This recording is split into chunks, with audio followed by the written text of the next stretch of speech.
6.1%. But growth means nothing without discipline. Our primary surplus reached 2.6% of GDP, far exceeding our target of 1.5%.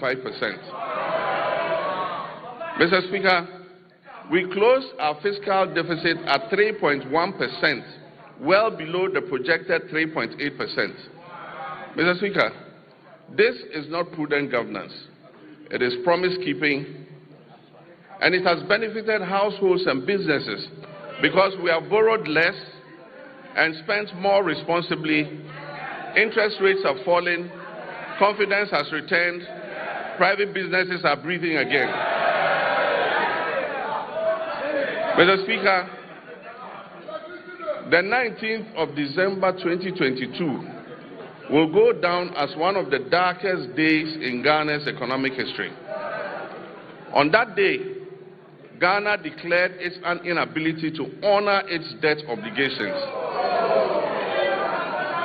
We declared a debt default and placed a moratorium on both domestic and foreign debt repayments. Following this, we entered a protracted and complex debt restructuring process. Ghana's debt became a shackle on our economic progress, dragging our nation down into hardship and despair. Looking at Ghana's restructured debt profile, it is clear that those who negotiated on our behalf were only intent on kicking the can down the road. With the largest debt repayments scheduled, interestingly, between 2025 and 2028. Mr. Speaker, we confronted this crisis with action, not rhetoric. We established sinking funds, we restructured obligations, and we pursued bilateral agreements. Mr. Speaker, the result: public debt fell by 82.1 billion Ghana cedis and took our debt to GDP from 61.8% to 45.3%. Mr. Speaker, this is one of the sharpest reductions of debt in Ghana's history.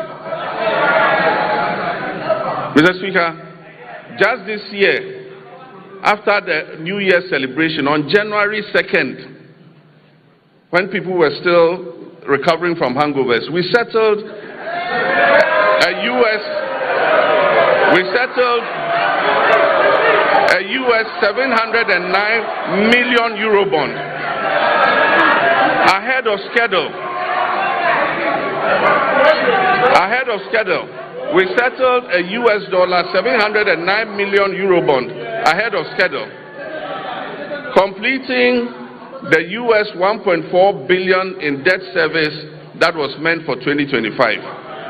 Mr. Speaker, and the world noticed, Fitch, Moody's, and Standard & Poor's all upgraded Ghana's credit ratings, the first triple upgrade in many years. Mr. Speaker, Ghana's credibility is restored. Ghana is rising. The heaviest burden we inherited was the very high inflation rate, which was silently eroding every household's purchasing power. It peaked at 54.1% at the end of 2022, and it declined to 23.5% by the end of 2024. Mr. Speaker, we treated this with urgency. Through fiscal consolidation, currency stabilization, and disciplined monetary policy, inflation fell from 23.5% at the end of 2024 to 3.8%.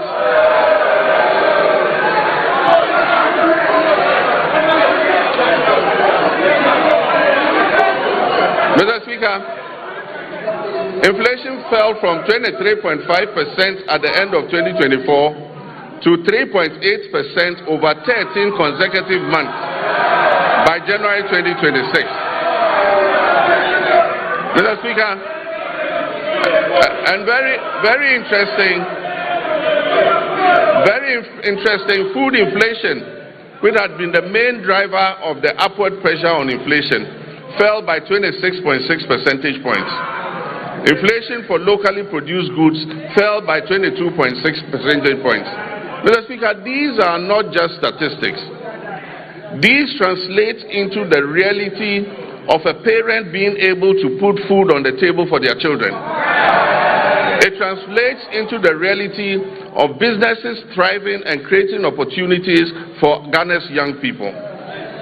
Mr. Speaker, petrol prices dropped from 15.2 Ghana cedis to 10.7 cedis per liter. And only recently, it dipped below the 10 cedi mark to 9.97. Diesel fell from 15.4 to 11.3. And this brought relief to our nation's 3.7 million car owners and the tens of millions of Ghanaians who depend on transport daily. Mr. Speaker, to the interesting part. Exchange rate volatility has long been at the heart of hardship in Ghanaian households. We made currency stability a priority, and Mr. Speaker, we have delivered. Mr. Speaker, we did not arrest the dollar. We strengthened the cedi to put up a good fight against the other currencies.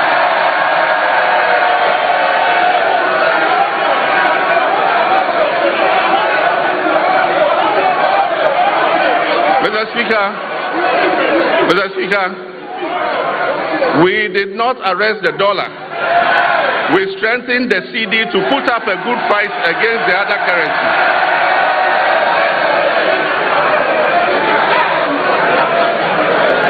And I'm pleased to report to this House that the cedi appreciated by 40.7% against the US dollar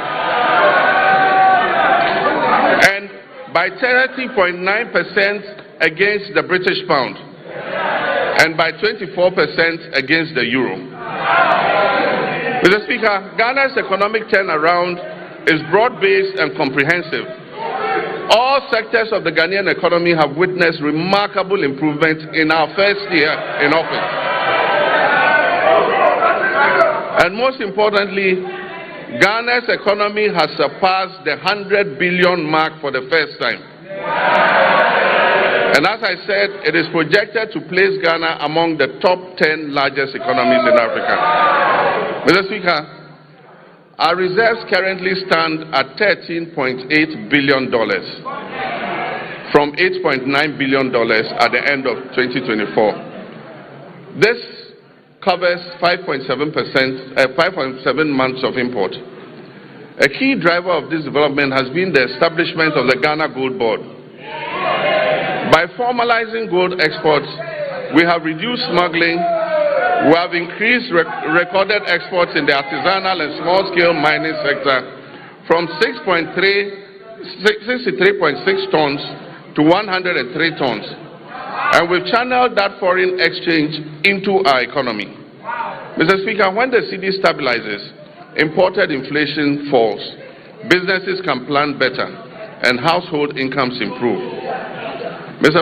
Speaker, as global uncertainty grows, it is necessary for us to reduce our country's exposure to external shocks, break the cycle of economic downturns, and safeguard our macroeconomic stability. Just last Wednesday, 25th February 2026, the Minister for Finance presented the Ghana Accelerated National Reserve Accumulation Policy to this House.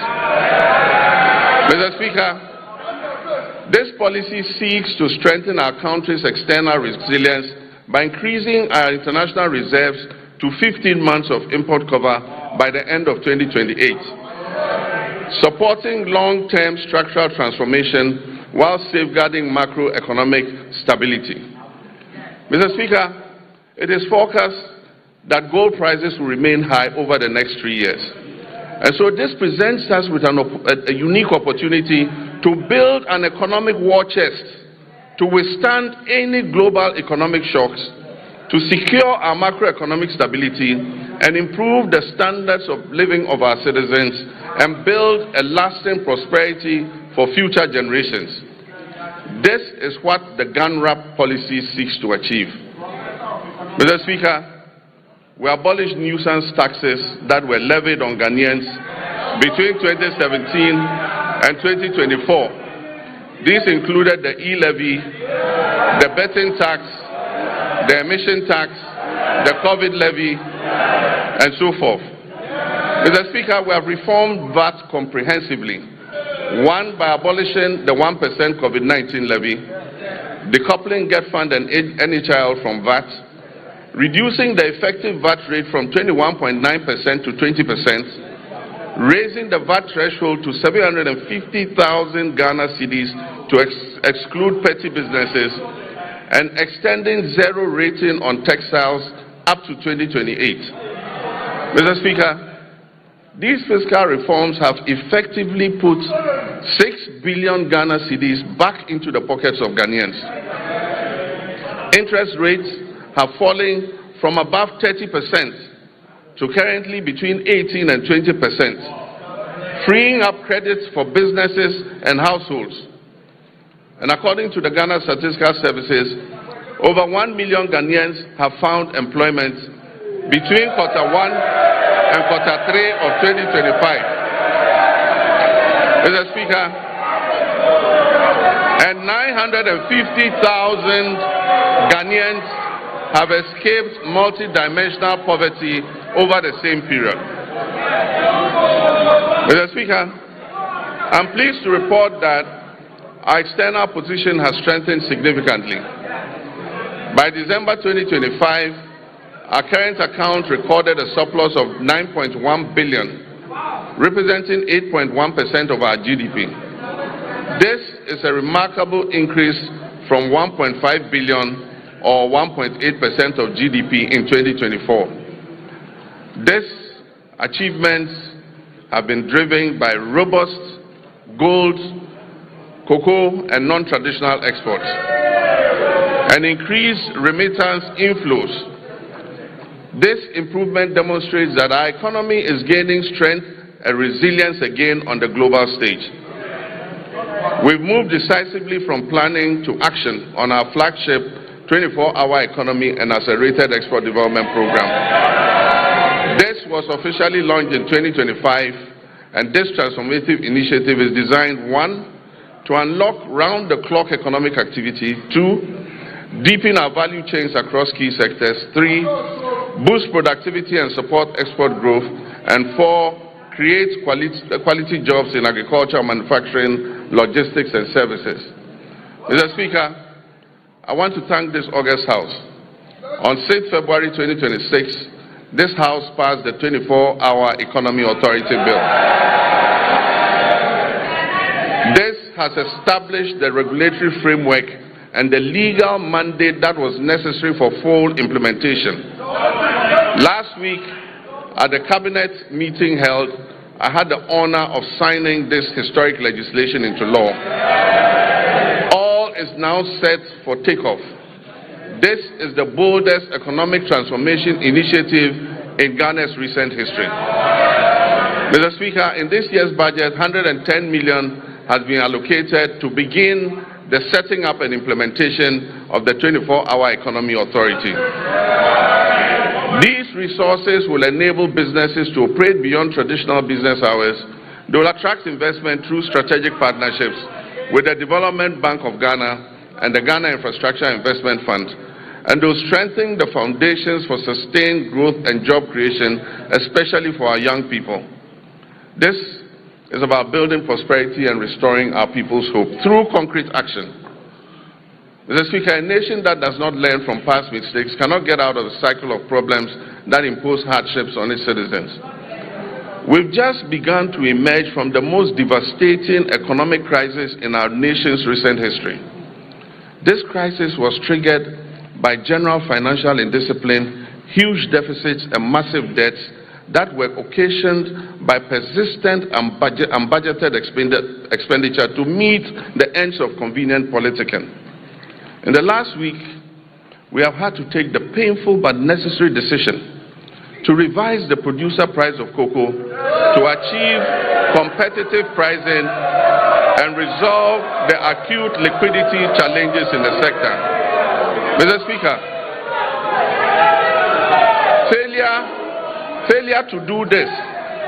failure to do this as others did and left a debt of 32 billion for this government to pay.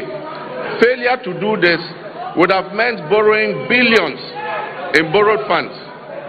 Mr. Speaker, this unplanned expenditure would have taken us right back to the very devastating economic problem we have only recently begun to escape.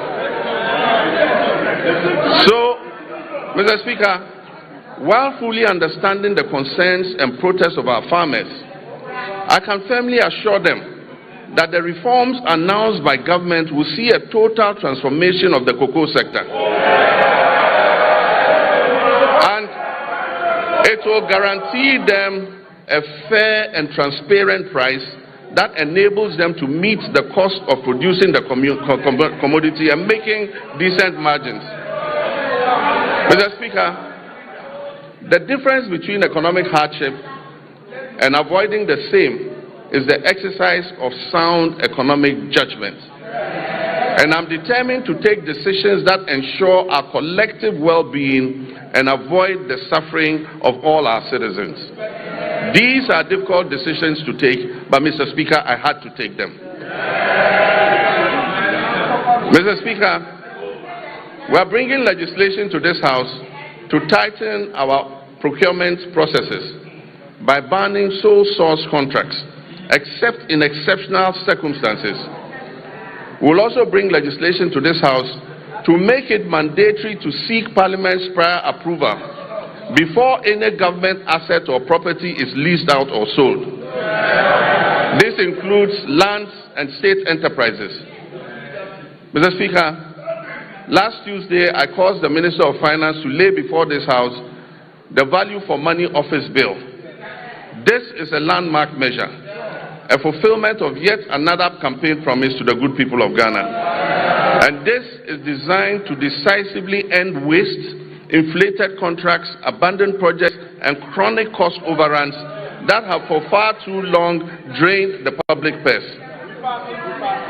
All these measures are intended to improve public trust and accountability.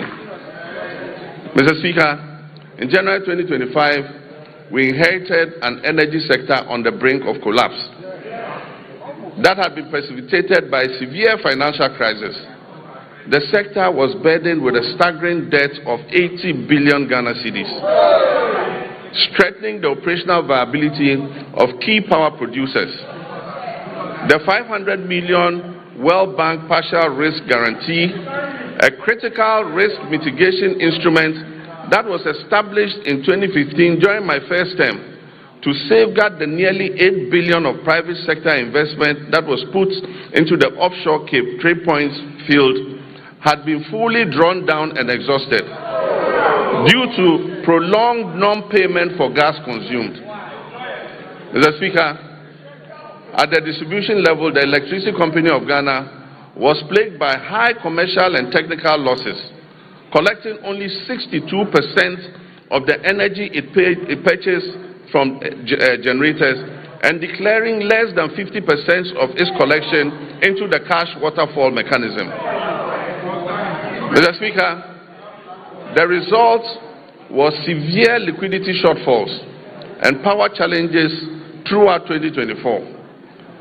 In the petroleum sector, years of policy inconsistency, regulatory inefficiencies, a lack of transparency, prolonged licensing processes, and unresolved legal disputes over field unitization had eroded investor confidence. Consequently, crude oil production declined by approximately 32% between 2019 and 2024. It fell from 71.4 million barrels per day to 48.2 million barrels. Mr. Speaker, I'm pleased to announce that as of December 31st, 2025, government has fully repaid and restored the entire 500 million World Bank guarantee, including interest. This has reinstated the facility in full and reaffirmed Ghana's standing as a credible and reliable partner on the global stage. Mr. Speaker, I can also announce that we are paying for every gas we are consuming today. In addition, between January and December 2025, through carefully coordinated policy actions, the government settled all outstanding gas invoices that were owed to ENI and Vitol, amounting to approximately $500 million. And so Ghana is now fully up to date with its gas consumption obligations to the Sankofa partners.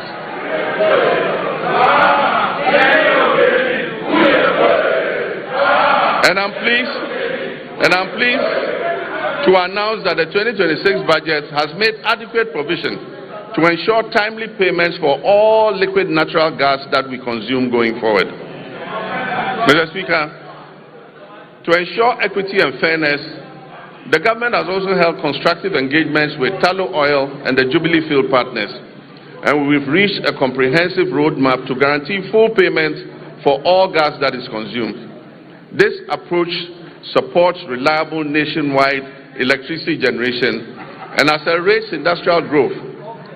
Engagement with upstream partners has resulted in increased gas production, guided by a clear national vision to rapidly scale up domestic gas supply and reduce reliance on expensive liquid fuels. Mr. Speaker, beyond clearing inherited arrears, a robust framework has also been established to strengthen and monitor implementation of the cash waterfall mechanism. Another major milestone was the operationalization of the ECG's single holding account, which is overseen jointly by the Ministry of Energy and Green Transitions and the PURC. This intervention has significantly reduced revenue leakages, and it has enhanced ECG's capacity to meet its payment obligations. To address the high cost of power, the government has successfully renegotiated existing power purchase agreements. Engagements with the 9 independent power producers have resulted in a 250 million immediate savings and 1.1 billion of legacy debt restructured for payments between the period 2026 and 2028. These revised agreements will be submitted to Cabinet, and I'm pleased to inform you, Mr. Speaker, will be brought here to Parliament for ratification. Mr. Speaker,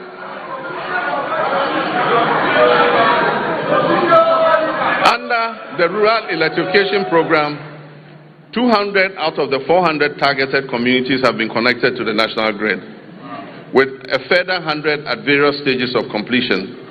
The national electricity access for Ghana today stands at 89.05. We are committed to ensuring that every Ghanaian has access to reliable, affordable electricity.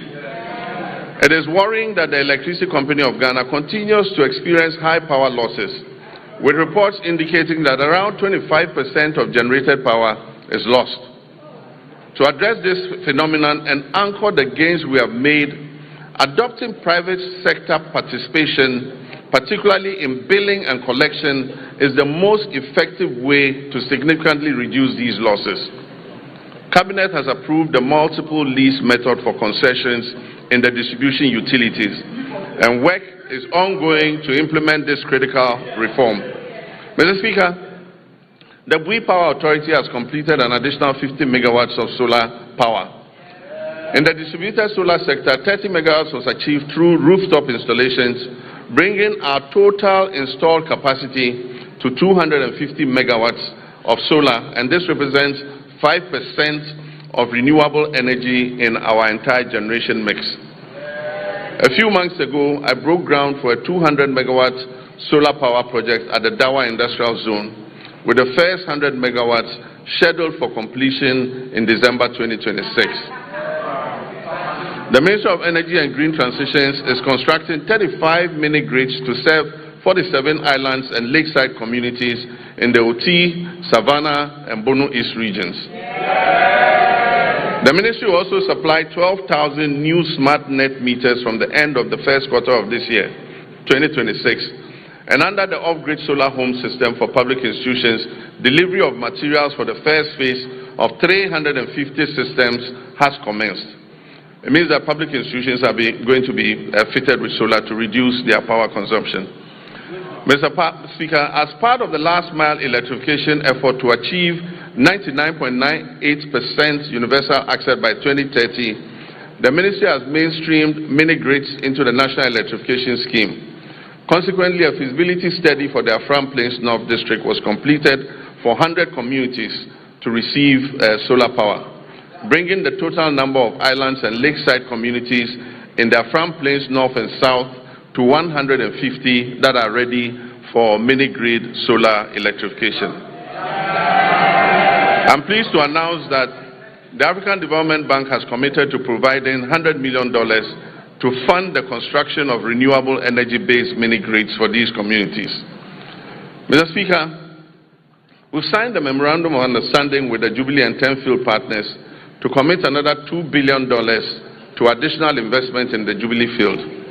This will include drilling up to 20 new wells, the first wells being drilled in more than 9 years. Mr. Speaker, there's a second memorandum of intent with the OCTP partners, that's ENI and Vitol, to commit $1.5 billion of additional investment in the OCTP field in the Cape 3 Points Block 4 contract area, among others. This agreement will significantly increase Ghana's oil and gas production, thereby enhancing energy security, domestic demand, and infrastructure development. Mr. Speaker, we are on course to revitalize the Ghana Cylinder Manufacturing Company through a strategic partnership with the National Petroleum Authority, Ghana Gas, and the Ghana Commercial Bank. This will boost production, ensure a steady supply of safe LPG cylinders, and strengthen local manufacturing. Mr. Speaker, I'm also pleased to announce to you that Tema Oil Refinery is back.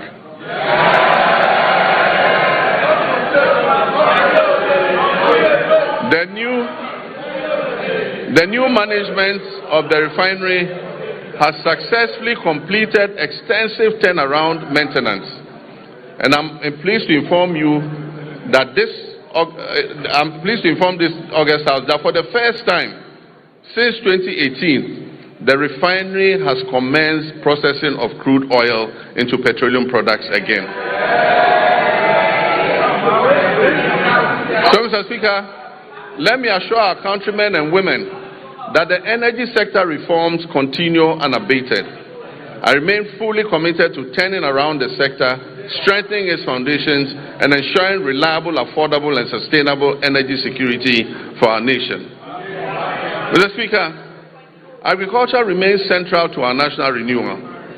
Since January 2025, this administration has embarked on a decisive reset of Ghana's agricultural sector under our Agriculture for Economic Transformation agenda, with the Feed Ghana program serving as the flagship vehicle for implementation. Our objective is clear: to restore food sovereignty, stabilize food prices, reduce import dependence, increase decent jobs, especially for youth, and reposition agri as a strategic growth sector under our 24-hour economy policy.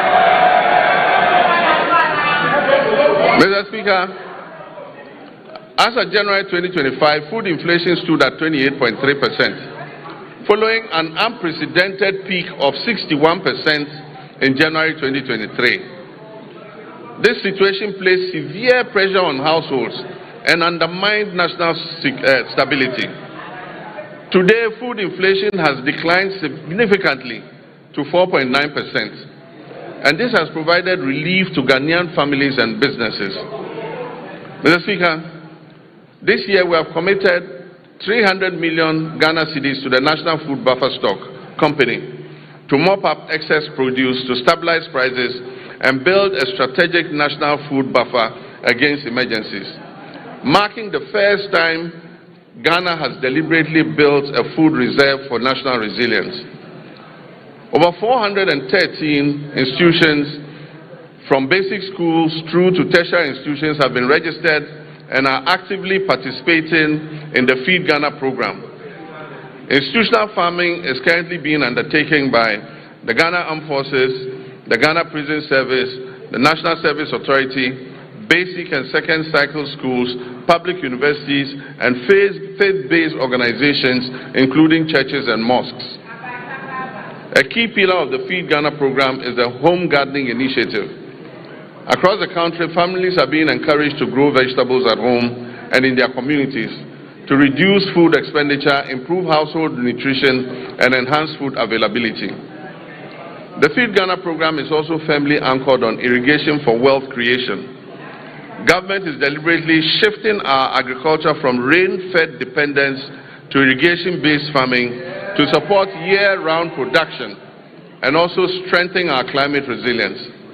And so over the past months, processes have begun for the following interventions: the construction of 2 new mega dams, the rehabilitation of 8 existing irrigation dams, and the construction of 250 solar-powered boreholes for farming communities and schools across the Northern Belt and Brong-Ahafo regions.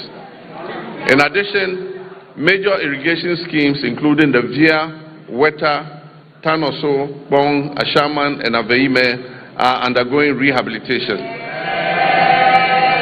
While new inland valleys covering over 1,300 hectares are being developed to expand rice production. Under the Global Agriculture and Food Security Program, we've launched a 20 million agro-input distribution project to strengthen food and nutrition security across the northern Savannah ecological zone. This project is being implemented in 12 districts across 6 regions with a target of 50,000 farming households, including 30,000 women and youth. It will support the production of key staples such as maize, rice, soya bean, cowpea, granules, while promoting year-round vegetable cultivation through solar-powered micro-irrigation schemes for farmers groups and selected schools. The project is also supporting backyard and commercial poultry production, as well as the distribution of fertilizer and certified seeds to participating districts. This will help strengthen the poultry value chain. We are working to fulfill the promise of establishing farmer service centers across the country to modernize agriculture. Procurement processes are underway for a total of 660 tractors, 400 combined harvesters, and other agricultural equipment and implements. The first 11 farmer service centers will begin construction this year and will provide affordable access to land preparation, harvesting, storage, input supply, extension services, and equipment leasing, especially for smallholder farmers. Mr. Speaker, in the next 2 weeks, I'm going to cut short for the first farmer service center in the Afram Plains. Mr. Speaker, agriculture extension remains the backbone of productivity, and to address the current gap between farmers and extension officers, 540 motorbikes have been procured to improve extension coverage. 150 of those bikes have already been distributed, and we're employing 400 Feed Ghana district coordinators nationwide, while 10,000 young Ghanaians are being enrolled under a 4-year national service agripreneurial program with annual absorption into permanent employment. So far, 3,000 youth have been posted by the National Service Authority under the agripreneur program. This intervention is strengthening frontline service delivery and creating employment opportunities for young people. We're also placing farmer cooperatives at the center of our agricultural transformation plan. As of October 2025, 70,000 community commodity-focused farmers cooperatives had been established nationwide. And they are serving as platforms to access inputs, mechanization services, climate advisories, aggregation, and fair market negotiation. Government is actively linking farmers to agro-industrial investments to stabilize prices, create jobs, and accelerate Ghana's journey towards food security. A major highlight of this effort is the 154 million Ghana-Italy irrigated commercial farming project to establish a 10,000-hectare irrigation model farm to produce rice, maize, soya, and tomatoes. All produce from this project will be sold locally. This intervention is strategic and designed to fast-track progress towards food security, ensure a reliable supply of raw materials for agro-processing, and reduce Ghana's dependence on food imports. Mr. Speaker, other key initiatives under the Value Addition and Agro-Industrial Drive include rice processing facilities in the Upper East and Upper West regions, poultry feed production facilities in Ashanti, cashew and onion processing facilities in Bono East. In addition, a 40-ton per day soya processing plant is being established in northern Ghana to support soya bean farmers and reduce their feed costs. The share industry is also being revived through secured export contracts and measures to protect raw material supplies. Mr. Speaker, to reduce Ghana's 300 to 400 million annual poultry import bill, Ghana has launched a comprehensive poultry farm-to-table project. These comprise 50 anchor or commercial farmers producing 4 million birds, 500 SMEs producing 3 million birds, and a small-scale Nkokon Kitinkiti backyard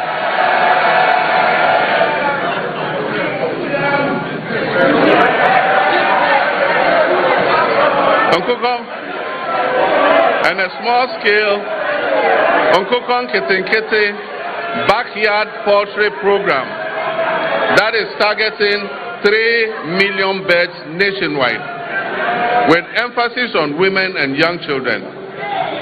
Mr. Speaker, the Nkokon Kitinkiti program is underway as I speak, and the target is to reach 60,000 households. Even before I launched the Nkokon Kitinkiti program, 720 beds had been distributed during the pilot phase to 13,000 farmers in 12 districts. I recently opened a poultry processing factory in Bichim to support expected production growth in the poultry sector. Mr. Speaker, education is important and it remains pivotal to our national transformation agenda. In this regard, the year 2025 was both eventful and momentous for Ghana's education sector. I'm pleased to report that all the flagship initiatives and commitments that were contained in our Reset Agenda Manifesto have been faithfully honored during the year under review. The No Fee Stress initiative was successfully launched in Koforidua, and as I speak has benefited over 152,000 young people, first-year students in public tertiary universities. The number of beneficiaries this year is projected to reach 220,000 first-year students. In collaboration with the Student Loan Trust Fund, I have good news for law students. Law students in Ghana will also be now able to access the student loan scheme to pursue their legal education. Mr. Speaker, the free tertiary education policy for persons with disability has also been launched and is now fully benefiting all eligible persons with disabilities enrolled in our tertiary institutions nationwide.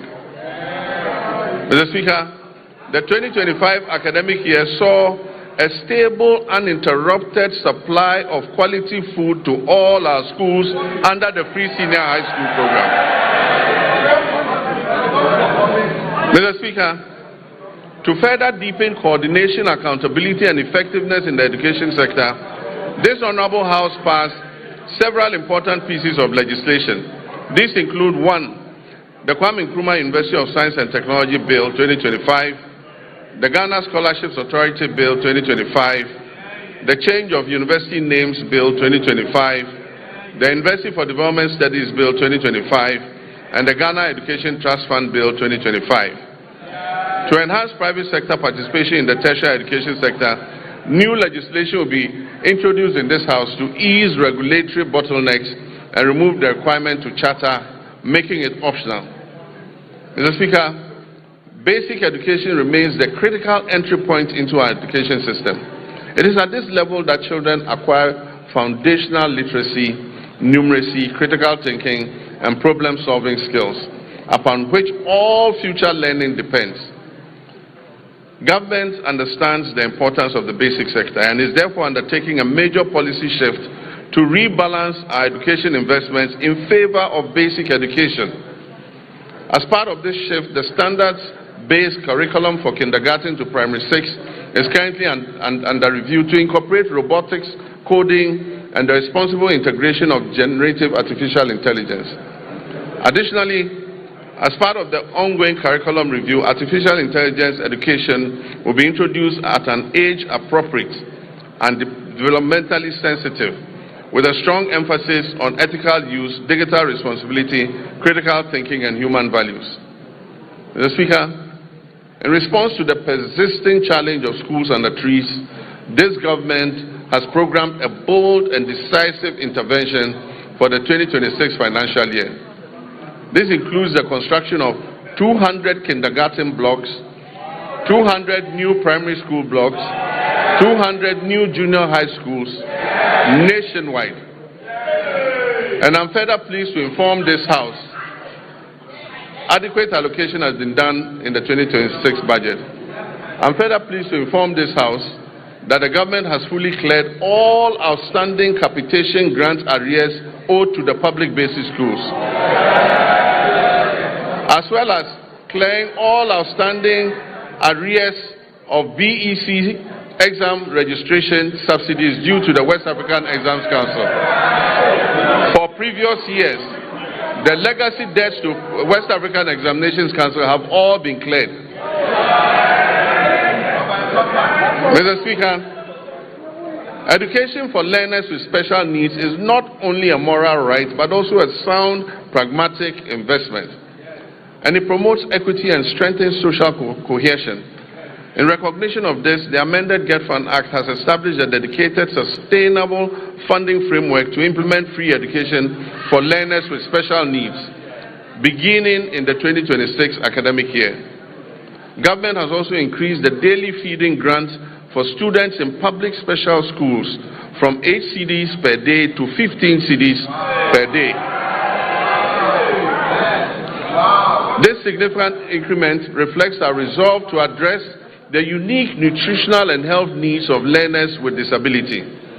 In addition, Mr. Speaker, we'll construct a modern state-of-the-art special needs school in Ho in the Volta region, and will rehabilitate and upgrade the existing special needs schools in Okropong, Ekwapim, in fulfillment of our pledge also to provide free sanitary pads to schoolgirls as part of efforts to improve menstrual hygiene and reduce absenteeism among female learners.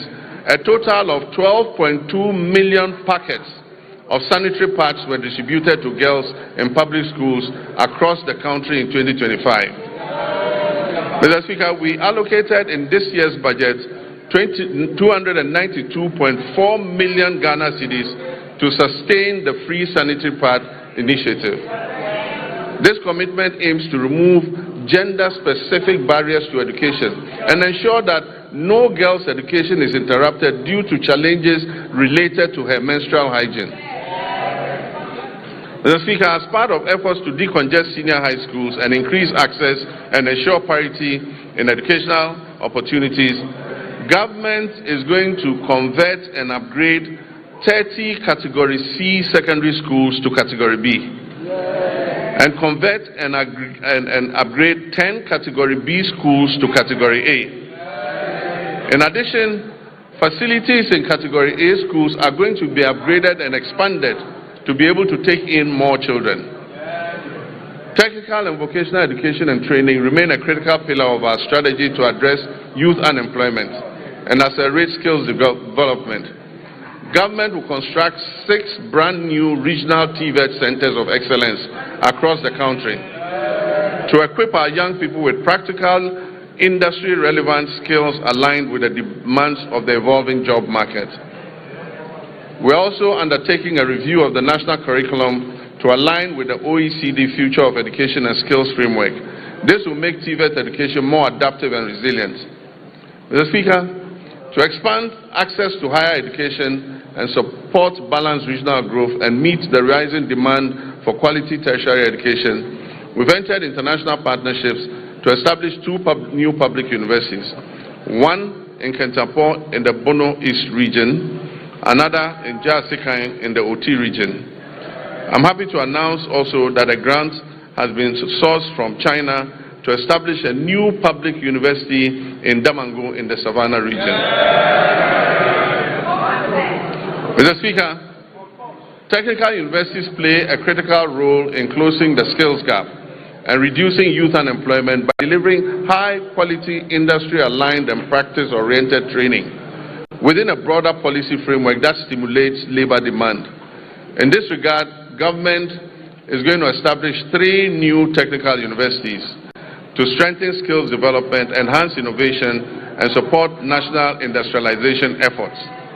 Mr. Speaker, the Teachers Housing Initiative is a joint effort involving district assemblies, Common Fund, Get Fund, NAT, and JESOPs. And the aim is to build 50,000 housing units for teachers. This initiative is called the Teacher Dabre, maybe a Teacher Beda. This partnership demonstrates our collective dedication to enhancing teachers' living conditions and boosting the retention of teachers, especially in rural and remote areas, and ensuring that teachers can live, work, and retire with dignity and security.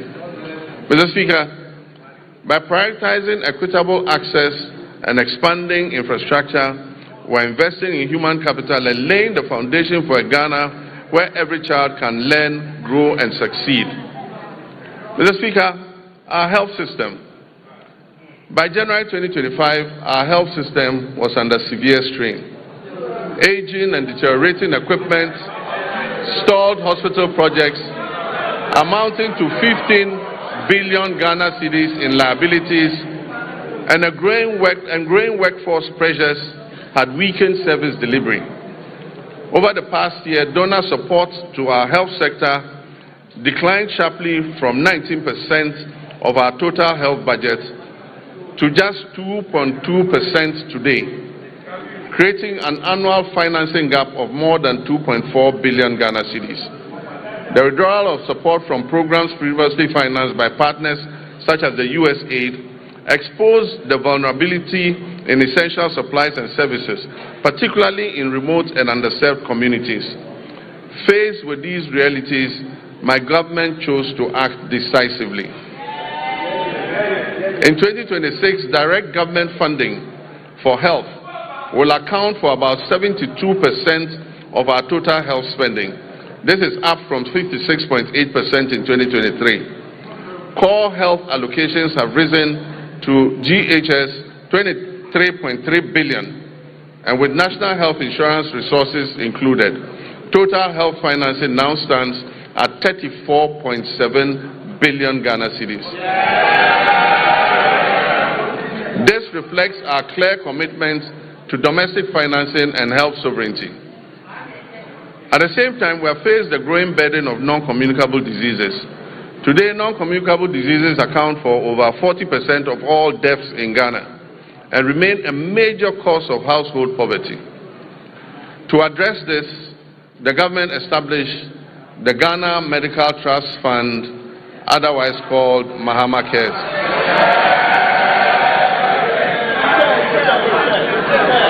Mr. Speaker, this is the first nationwide financing mechanism dedicated to chronic and non-communicable diseases. Mr. Speaker, the National Health Insurance Levy has been uncapped. Claims payments are now timely, with facilities no longer waiting more than 6 months as happened in the past for payment to be made. We're also finalizing measures to increase provider tariffs by over 100% to reflect the realistic cost of health treatment. As a result of the increased trust, NHIS enrollment has risen from 57% at the start of 2025 to 66% today. Mr. Speaker, Ghana's health workforce density has risen from 16.6% per 10,000 people in 2025 to nearly 42 per 10,000 today, while public sector health employment has doubled to approximately 200,000 workers. And yet, significant challenges remain. At the beginning of 2025, when we took over, 103,000 trained health workers were still awaiting placement, employment, or enrollment onto the payroll. Over the past year, 13,500 nurses and midwives, along with hundreds of doctors and pharmacists, have been absorbed into the public payroll. Nursing trainee allowances have been regularized and restored. Application fees have been reduced, and the no-fee stress initiative introduced to ease access to training has been extended. Service conditions are being implemented to boost morale and retention. Looking ahead, government will expand recruitment and take necessary action to add more health workers onto the payroll. We will also correct the maldistribution of health workers through targeted incentives for health workers who agree to serve in underserved areas. Let me use this opportunity to appeal to our gallant health workers to accept postings to our underserved areas, seeing as it is a national call to duty, while we work to ensure that they have an enabling environment to do their work. Mr. Speaker, we will also scale up specialist and advanced nursing training to match the country's changing disease profile.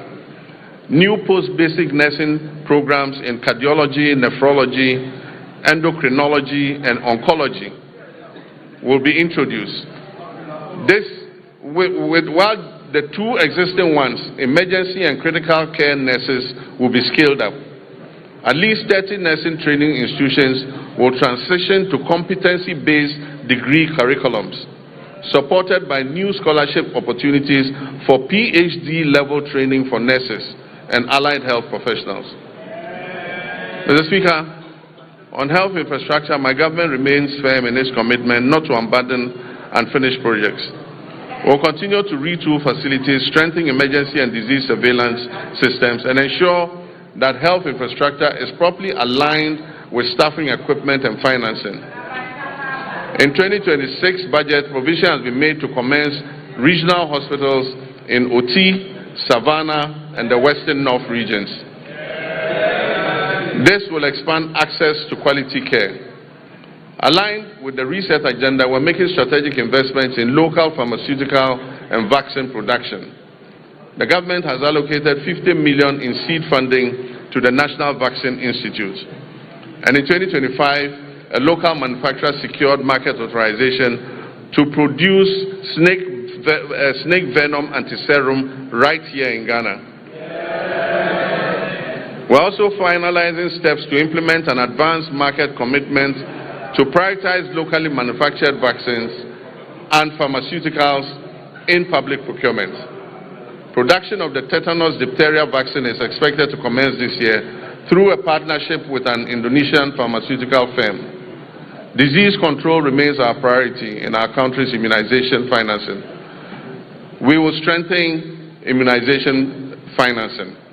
In 2025, the vaccine budget for children and pregnant women was increased by 46%, exceeding the 171 million Ghana cedis. And this enabled Ghana to fully and promptly finance all its vaccines and reduce the risk of preventable outbreaks.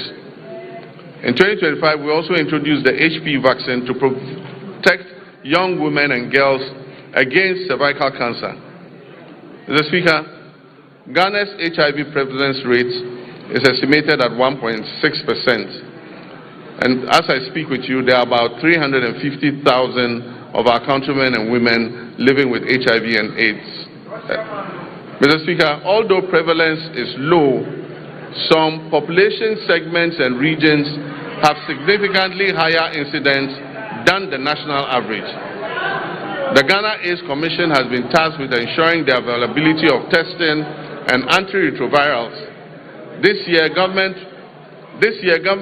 will fully roll out a free primary health care program, removing all cost barriers at the primary level where it is most needed, while strengthening prevention, screening, and health promotion, especially for non-communicable diseases.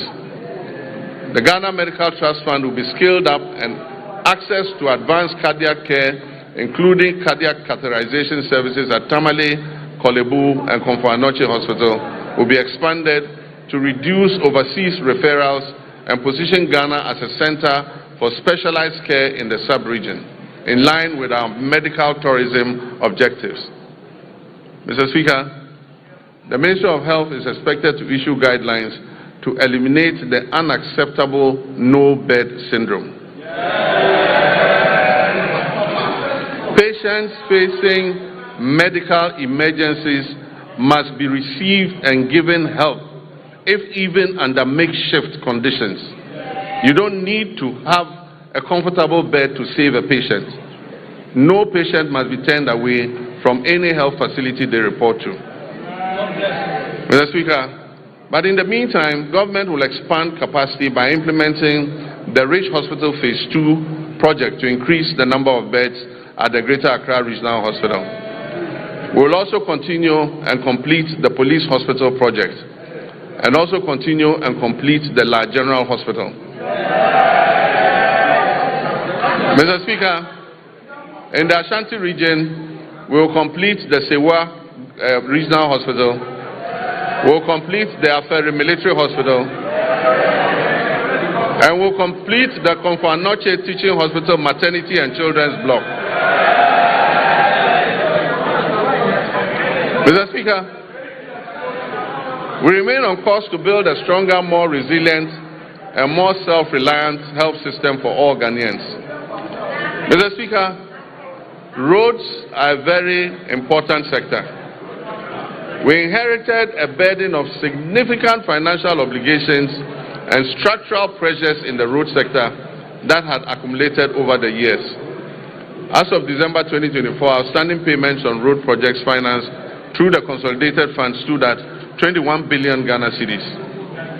These were certified works executed by contractors across the country for which payment had not been made. In addition, indebtedness to contractors that was lodged with the Ghana Road Fund Secretariat and awaiting payment amounted to 5.43 billion Ghana cedis. This figure excludes accruing interest charges, which continue to compound the state's financial exposure. Mr. Speaker, beyond these areas, we inherited also contractual commitments, that is, signed contracts, totaling more than 104 billion Ghana cedis. These commitments represent signed contracts for road projects at various stages of execution, many of them without corresponding secured funding to guarantee timely completion. By the end of 2025, the Ministry of Finance and Roads had cleared arrears amounting to almost 10 billion Ghana cedis owed to road contractors. And we are steadily continuing to reduce the road sector debt. Mr. Speaker, the famous Big Push infrastructure program. This is my vision for a national infrastructure drive to restore critical national infrastructure. Naturally, the bulk of the money is dedicated to the road sector. We want to open economic corridors, create jobs, and reduce the cost of doing business. Mr. Speaker, as I speak to you, work has started on 50 major road projects that cover a distance of 1,144 kilometers. The total estimated cost of these projects is 50 billion Ghana cedis. Meanwhile, government is also completing 23 projects that were awarded by the previous administration but were not paid for. These projects amount to another 573 kilometers and are estimated to cost 15 billion cedis.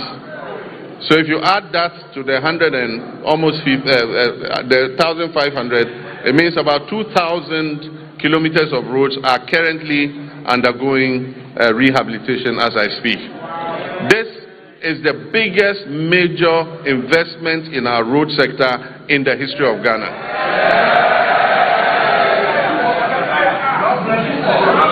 Across all 16 regions, 73 projects are advancing with significant visible progress expected by the end of the year.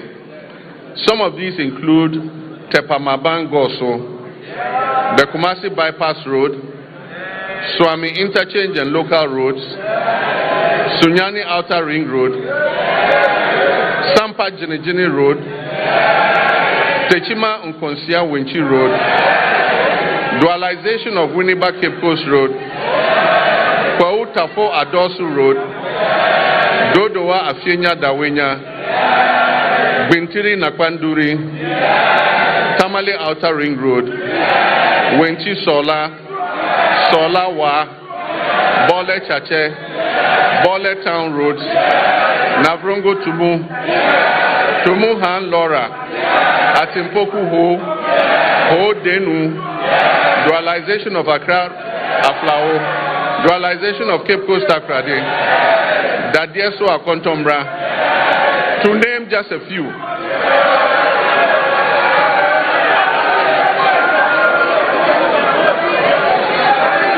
Mr. Speaker, other feeder roads are Akosombo Jakiti Kudupe, Kudikope, Yeniam Junction St0rm, Apegusum Pakadan, Todrome to Palime Gemini Road. Indeed, there are many others too numerous to mention. And as I said at the launch of the Big Push program, the whole of Ghana is going to become a construction site. And Mr. Speaker, Ghanaians can already testify that serious road works are underway across the country. Mr. Speaker, the Accra-Kumasi Expressway will be a 198.7 kilometer, 6-lane high-speed motorway. This expressway is designed to connect Ghana's two largest cities, Accra and Kumasi, and to reduce the traveling time between Accra and Kumasi to approximately 2.5 hours. Mr. Speaker, this new alignment will have 8 interchanges and will be Ghana's first true expressway. And so government has established the Accra-Kumasi Expressway Limited, which is a subsidiary of the Ghana Infrastructure Investment Fund, as the concessionaire that will be mandated to design, to finance, construct, operate, and maintain the expressway, with the Ministry of Roads and Highways as the contracting authority. The project delivery is structured as a long-term concession of up to 50 years. Mr. Speaker, this expressway will be Ghana's first purpose-built expressway with limited access points, so goats and sheep cannot cross at any point. Mr. Speaker, it's designed for higher speed limits and modern safety infrastructure to reduce travel time and improve road safety. Preparatory activities including feasibility studies, the detailed designs and cost assessments are currently underway. This major road construction work aims to improve mobility, safety, and trade while connecting communities to markets and essential services. Mr. Speaker, the Eastern Corridor. We aim to complete all unfinished segments of the Eastern Corridor Road by the end of 2027. Mr. Speaker, we'll continue and complete the 27.7 Accra-Tema Motorway and Extension Project. And this includes reconstructing the Accra-Tema Motorway into a 4-lane expressway with 3-lane service roads in both directions, and interchanges at Ashaman. Where you have the Ashaman underbridge, it will now be an interchange. There will be another interchange at Community 18 and Teshi Link. Mr. Speaker, it also involves remodeling the Tetekwashi interchange. Construction works are ongoing and progress is at 32%. Mr. Speaker, other important projects include the Kumasi Inner Ring Road, the Volivo Bridge over the Southern Volta River, the Dambai Bridge over the River Oti, and the Adoso Bridge over the River Afram at Eche Amanfrom. Mr. Speaker, the Ministry of Roads has received cabinet approval to reintroduce road tolls on our roads and our bridges. Mr. Speaker, this time using advanced technology to improve efficiency, transparency, and avoid leakages in revenue generation. Preparatory work is underway to ensure the reintroduction of tolling operations this year. Mr. Speaker, there is no doubt that an effective and efficient transport system is integral to any economic development plan. So to improve public transport services in the country, government is supporting Intercity SCC Coaches Limited, Metro Mass Transit Limited, and the private road transport operators to renew their fleets. Currently, a total of 300 buses have been procured to improve road transport. The initial batch of 100 buses is scheduled to arrive in the country by the end of the first quarter of this year. Mr. Speaker, in fulfillment of my pledge to re-establish a national airline, a 10-member task force established to oversee this initiative has submitted a business model and operational framework to guide the selection of a strategic partner for the new national airline. And this new national airline will take off soon, inshallah. Mr. Speaker, passenger traffic handled by the Ghana Airports Company increased to 3.625 million passengers in 2025. This was an increase from 3.4 million in 2024. In response to the rising passenger traffic and congestion at the Accra International Airport's new Terminal 3, we are remodeling Terminal 2 into a dual-purpose facility to serve both domestic and international flights. So, when the remodeling of Terminal 2 is finished, all the domestic flights and some of the international flights will be moved to Terminal 2 so that we ease the congestion on Terminal 3. This will improve operational efficiency and enhance the overall passenger experience. Mr. Speaker, Accra's Terminal 3 remains amongst the best in Africa. A new concourse will link Terminal 2 and Terminal 3 so that passengers arriving in Terminal 2 and having to move to Terminal 3 won't have to come out and walk. They'll go through the concourse. Mr. Speaker, Terminal 3 is going to be supported by a new 7-story floor car park. It will also have an airport hotel and retail amenities to service the passengers. Mr. Speaker, runway expansion and overlay is currently being undertaken to strengthen the Accra International Airport's runway.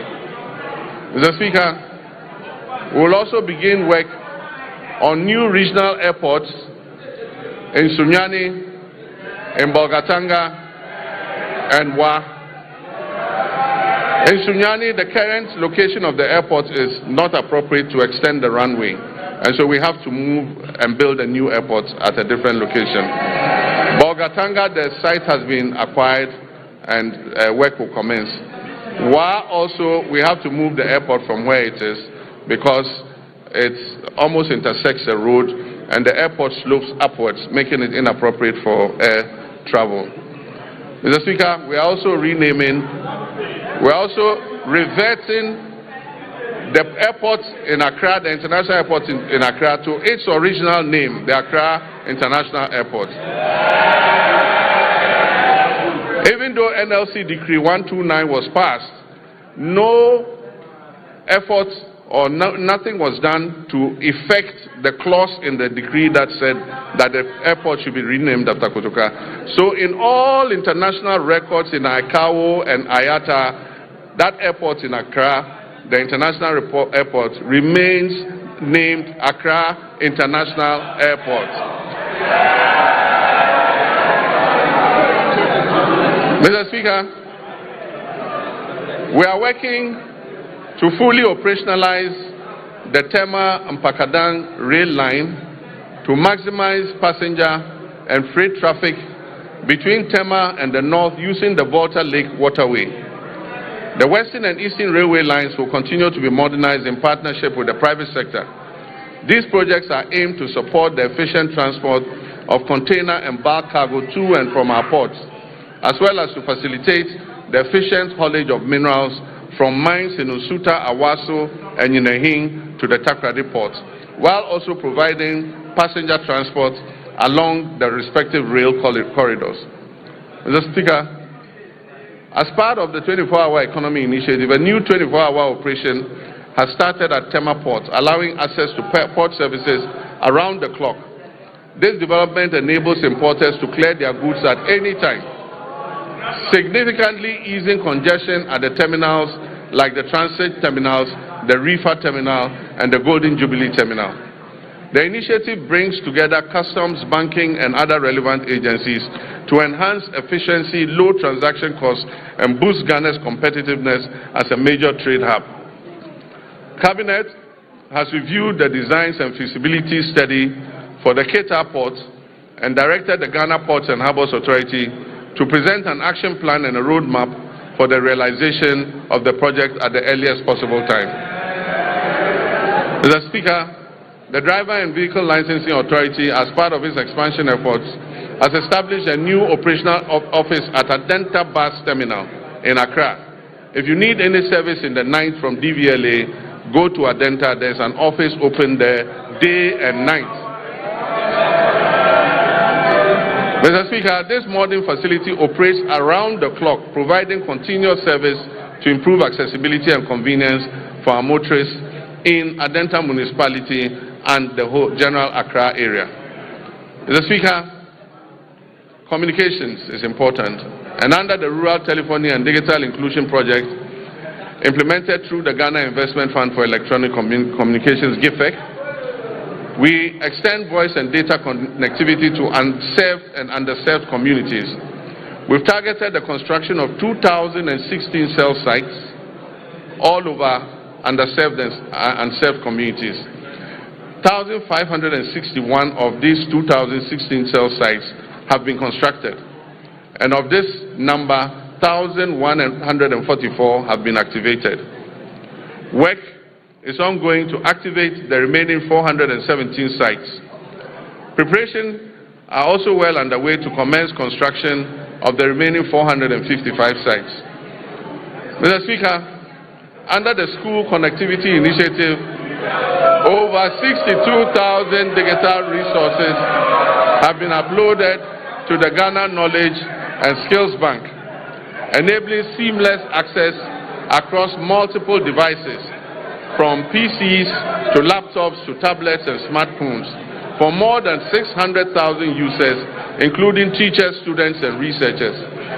Mr. Speaker, as part of the government's research agenda to ensure Ghanaian youth acquire essential digital skills for the modern global economy, I launched the 1 Million Coders program in March 2025. This initiative aimed to train 1 million Ghanaians in key digital areas, including data analytics, data protection, cybersecurity, the metaverse, and artificial intelligence over 4 years. Phase 1 of the program, that is the pilot phase, saw hundreds of trainees complete their training programs in person across 4 training centers that were established in Accra, Kumasi, Sunyani, and Bolgatanga. Mr. Speaker, Phase 2, which will include virtual sessions, is set to commence this year, with expanded training centers and an increased number of beneficiaries. We project that 400,000 young Ghanaians will be trained this year, and this will build up to the numbers approaching 1 million. Mr. Speaker, the fight against corruption has remained a defining priority of my government and represents a central pillar of our commitment to good governance and accountability and the prudent management of public resources. Mr. Speaker, we've made progress through strengthened collaboration among law enforcement agencies, financial intelligence institutions, and prosecutors. These efforts have led to initiation of criminal proceedings and asset forfeiture proceedings against some individuals and entities implicated in financial crimes against the state. But yes, I agree with the sentiments of Ghanaians that we must press harder on this accelerator. As of December 2025, IOCO has recovered more than 600 million Ghana cedis. The office has investigated 462 cases, with 15 currently under prosecution. It has dismantled transnational carjacking syndicates and has recovered 29 luxury vehicles that were stolen. Mr. Speaker, the government remains resolute that corruption will not be tolerated, regardless of status or political affiliation. The Attorney General's office will continue to use both criminal prosecution and non-conviction-based assets recovery mechanisms to ensure that stolen public resources are returned for national development. Mr. Speaker, I understand that a large majority of Ghanaians are impatient to see those who abuse their public trust in office held to account. Mr. Speaker, there were periods when, under military regimes and unconstitutional governments, extrajudicial means could be used to exact retribution against persons perceived as corrupt or who had abused the mandate given to them by the people. Mr. Speaker, this may have appeared as swift justice, but many regrettable excesses were recorded. In 1992, we overwhelmingly adopted the 1992 Constitution to accept governance by the rule of law. On 7th January, when I swore the oath of office before the people of Ghana, I swore to uphold the 1992 Constitution. I may be as impatient as everyone else to see justice done, but painstaking investigations must be conducted, dockets must be prepared, charges must be filed, and the accused must have their day in court, including appealing even on the smallest point of law to higher courts. This process is necessary to protect us all against abuse or ill treatment of citizens and to ensure that only those guilty of offenses against the state are punished. As President Mills of blessed memory said, he said, and I quote, "The wheels of justice grind slowly, but they grind exceedingly fine." Mr. Speaker, let me reassert my determination to uphold the accountability of public office holders to the people of Ghana. We have laid the Public Officers Code of Conduct Bill before Parliament. This bill codifies the conduct of public officers and makes breaches thereof punishable. I wish at this juncture to thank His Lordship, the Chief Justice, for establishing additional specialized high courts to address breaches identified in the Auditor General's report. Mr. Speaker, the Constitution review process was conducted in a transparent and consultative manner, drawing on input from constitutional experts, civil society organizations, traditional authorities, religious leaders, political parties, and the general public. The review committee has submitted its comprehensive report containing detailed proposals to amend the Constitution to address identified weaknesses and make it more welfare enhancing. Mr. Speaker, the Attorney General's office is working closely with relevant stakeholders to translate the recommendations into implementable legal and constitutional proposals which will be presented to this August House in accordance with constitutional procedures. Mr. Speaker, illegal mining continues to pose a grave threat to our environment, water bodies, public health, and national security. Mr. Speaker, prosecution of persons engaged in illegal mining has been intensified, with a renewed focus on dismantling organized criminal networks behind galamsey operations, rather than targeting only the little fish, low-level offenders. Mr. Speaker, in all these galamsey operations, there are big fish who never get caught. Mr. Speaker,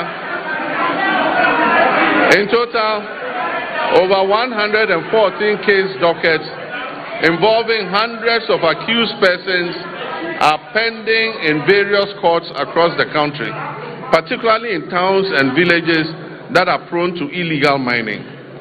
Specialized prosecutorial teams have been deployed to fast-track illegal mining cases, ensure the effective presentation of evidence, and pursue the confiscation and forfeiture of equipment and proceeds used in or derived from illegal mining. Mr. Speaker, when it comes to gender and social protection, My government will continue to ensure gender equality and equity, promote the welfare and protection of children's rights, and empower the vulnerable, the aged, and persons with disability for sustainable national development. Work is well advanced on the Women's Development Bank, for which a total of 401 million Ghana cedis has been allocated in the 2026 budget. The coming months will see a full rollout of this monumental policy to empower Ghanaian women and women-owned businesses economically and financially.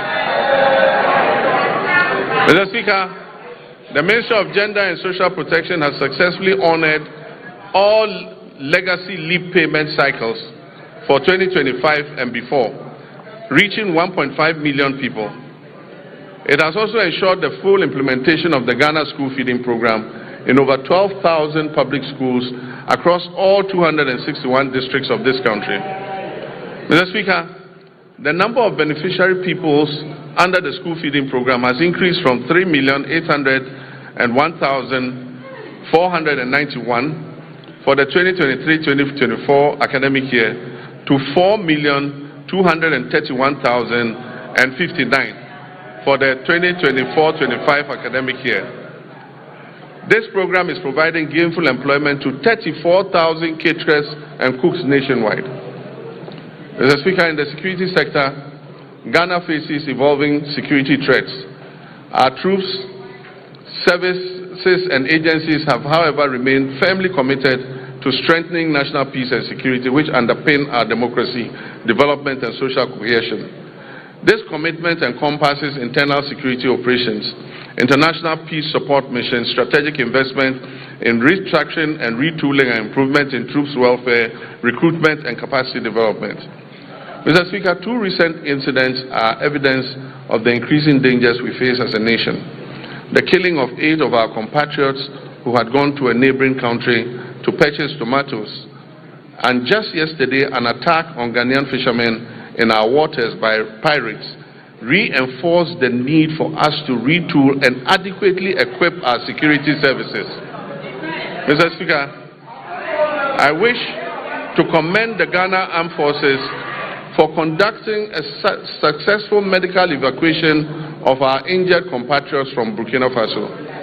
I also commend the Ghana Navy and the Ghana Air Force, the National Security Council Secretariat, the Chief of Staff's Operations Team, the MP for Ewutu Senya, the Chief Fisherman and people of Senya Breku for the combined effort that successfully rescued all the stranded 71 fishermen who had been attacked by pirates. I've asked the National Security Coordinator to assist the affected fishermen and replace the stolen outboard motors and fishing gear. Mr. Speaker, the Armed Forces continues to play a key role in containing illegal small-scale mining through the deployment of river guards and support for the National Anti-Illegal Mining Operations Secretariat and assistance to special courts for swift prosecution of offenders. Mr. Speaker, during the year, the Ghana Armed Forces had 2,119 troops with requisite equipment deployed in various peacekeeping missions, reinforcing Ghana's reputation as a dependable and professional contributor to international peacekeeping operations. While Ghana continues to maintain an enviable reputation in international peacekeeping, we must note that many of these peacekeeping theaters where we have operated are winding down due to reduced budgets for UN peace support operations. And so as our troops return home, we must create opportunities for them to train, to remain active and stay engaged. Mr. Speaker, beyond peacekeeping operations, Ghana continues to demonstrate its strong commitment to international solidarity, humanitarian assistance, and South-South cooperation.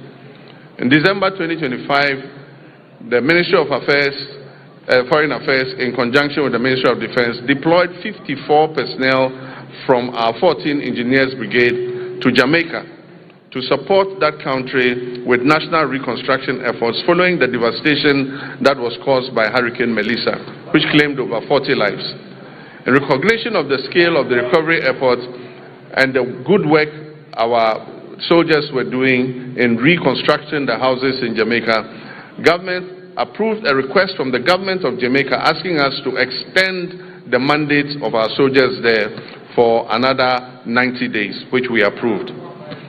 Mr. Speaker, to further improve operational readiness, the government will continue to invest in vital defense infrastructure and retooling. The construction of a forward operating base at Libo, situated along the Western Maritime Corridor, is ongoing.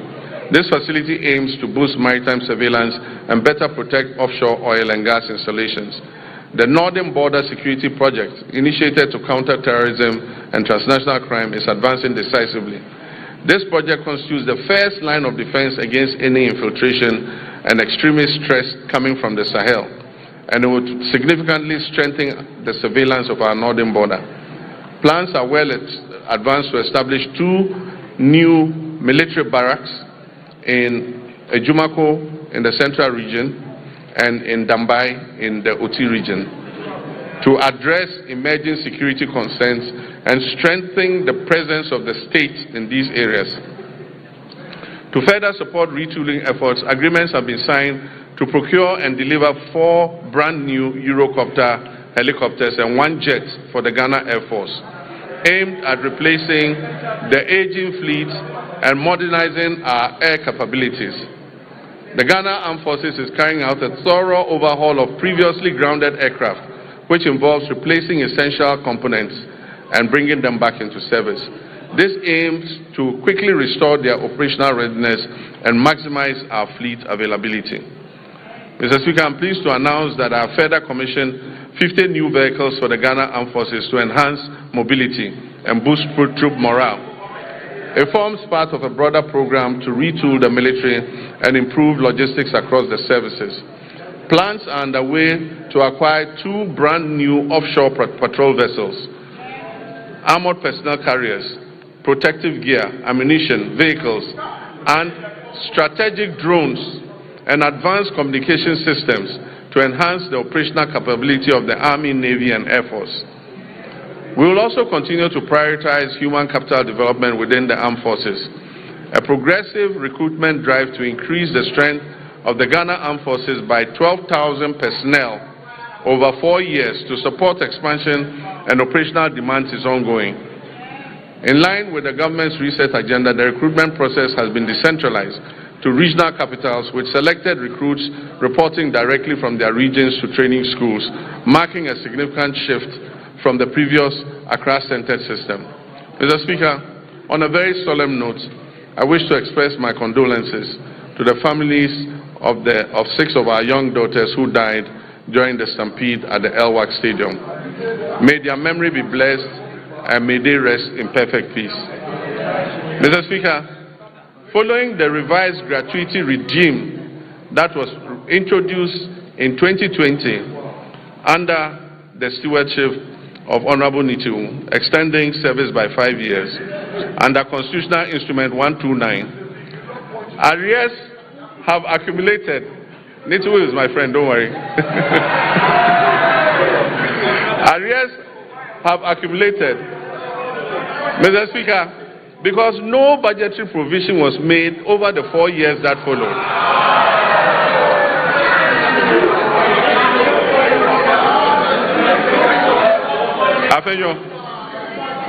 When we all leave politics, I and Nitu are going to the same place in the north. You go to Winneba. Don't worry, we are brothers.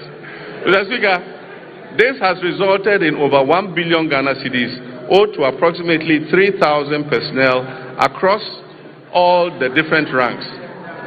As part of our commitment to fairness and the resolution of long-standing legacy issues, the government will soon commence payments of gratuity arrears under CI 129. Honorable Witness, we're solving the problem, so you won't worry about it again.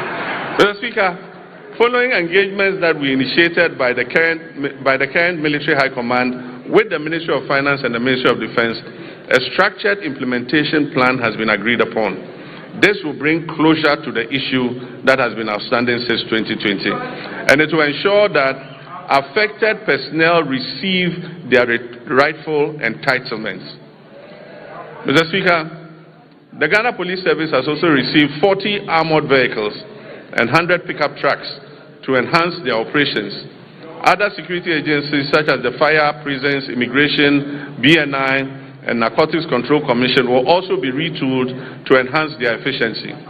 Mr. Speaker, let me take this moment to commend the IGP and his men for the recent major successes they are chalking in bringing dangerous criminals to justice. The trust of the Ghanaian people in their police service is rising again, and I urge you to keep up the standard.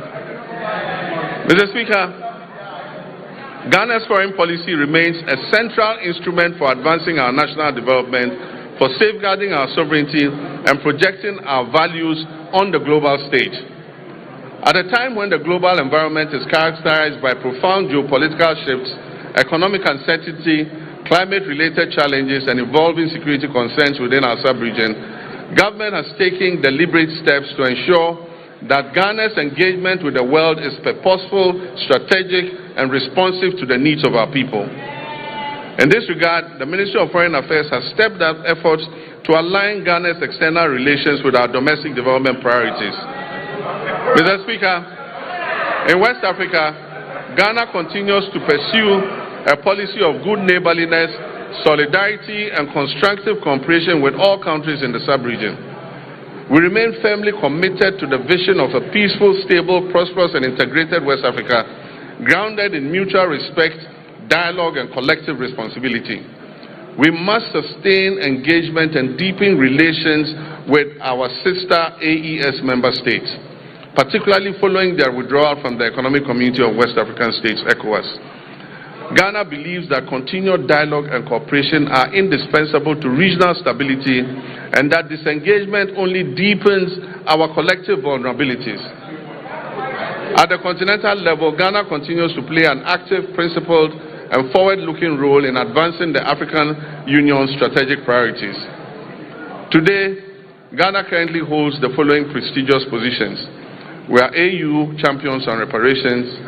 We are AU champions for African financial institutions. And Ghana is also the AU champion for gender equality and women's empowerment. Mr. Speaker, I'm humbled by my election as the first vice chairperson of the African Union at the 39th ordinary session of the AU Assemblies of Heads of State and Government held recently in Addis Ababa, Ethiopia. Mr. Speaker, it is also gratifying to note that my colleague leaders in West Africa have declared me, John Dramani Mahama,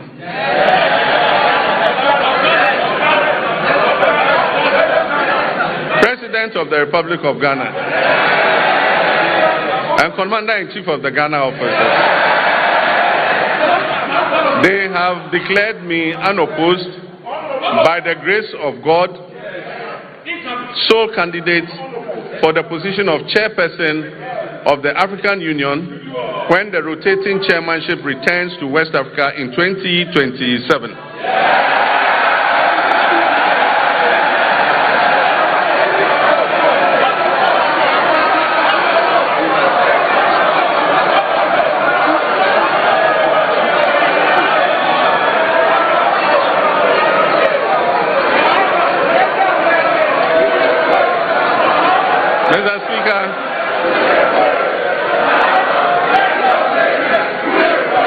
Mr. Speaker, during the 80th session of the United Nations General Assembly, I raised Ghana's voice to call for a comprehensive reset of the United Nations to better reflect the current realities and particularly the role of Africa in global governance and fairness in international financial systems. In line with our multilateral commitments, Ghana announced plans to table a United Nations resolution that recognizes the transatlantic slave trade as the gravest crime against humanity, and promoting an agenda of acknowledgement, reparative justice, and cultural restitution. Mr. Speaker, I'll formally present this resolution, which has been endorsed and adopted by the African Union unanimously to the UN in March of this year for consideration by the UN General Assembly. Mr. Speaker, passports have never been easier to acquire than under this regime. Mr. Speaker, the Foreign Ministry of Foreign Affairs has established 7 new passport application centers in Upper East, Oti, Ahafu regions, Bono East, Northeast, my own region, Savannah, and the Western North region. Mr. Speaker, with this expansion, all 16 regional capitals now host passport application centers, marking a major milestone in the decentralization of passport services. Mr. Speaker, to address systemic delays, the Ministry implemented a 24-hour passport production operation at the head office. This enabled the clearance of an inherited backlog of over 40,000 passport applications. As a result of these reforms, Ghana's passport administration now operates with 0 backlog, guaranteeing passport delivery within 15 working days.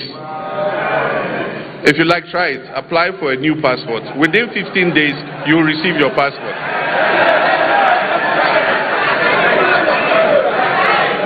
Mr. Speaker,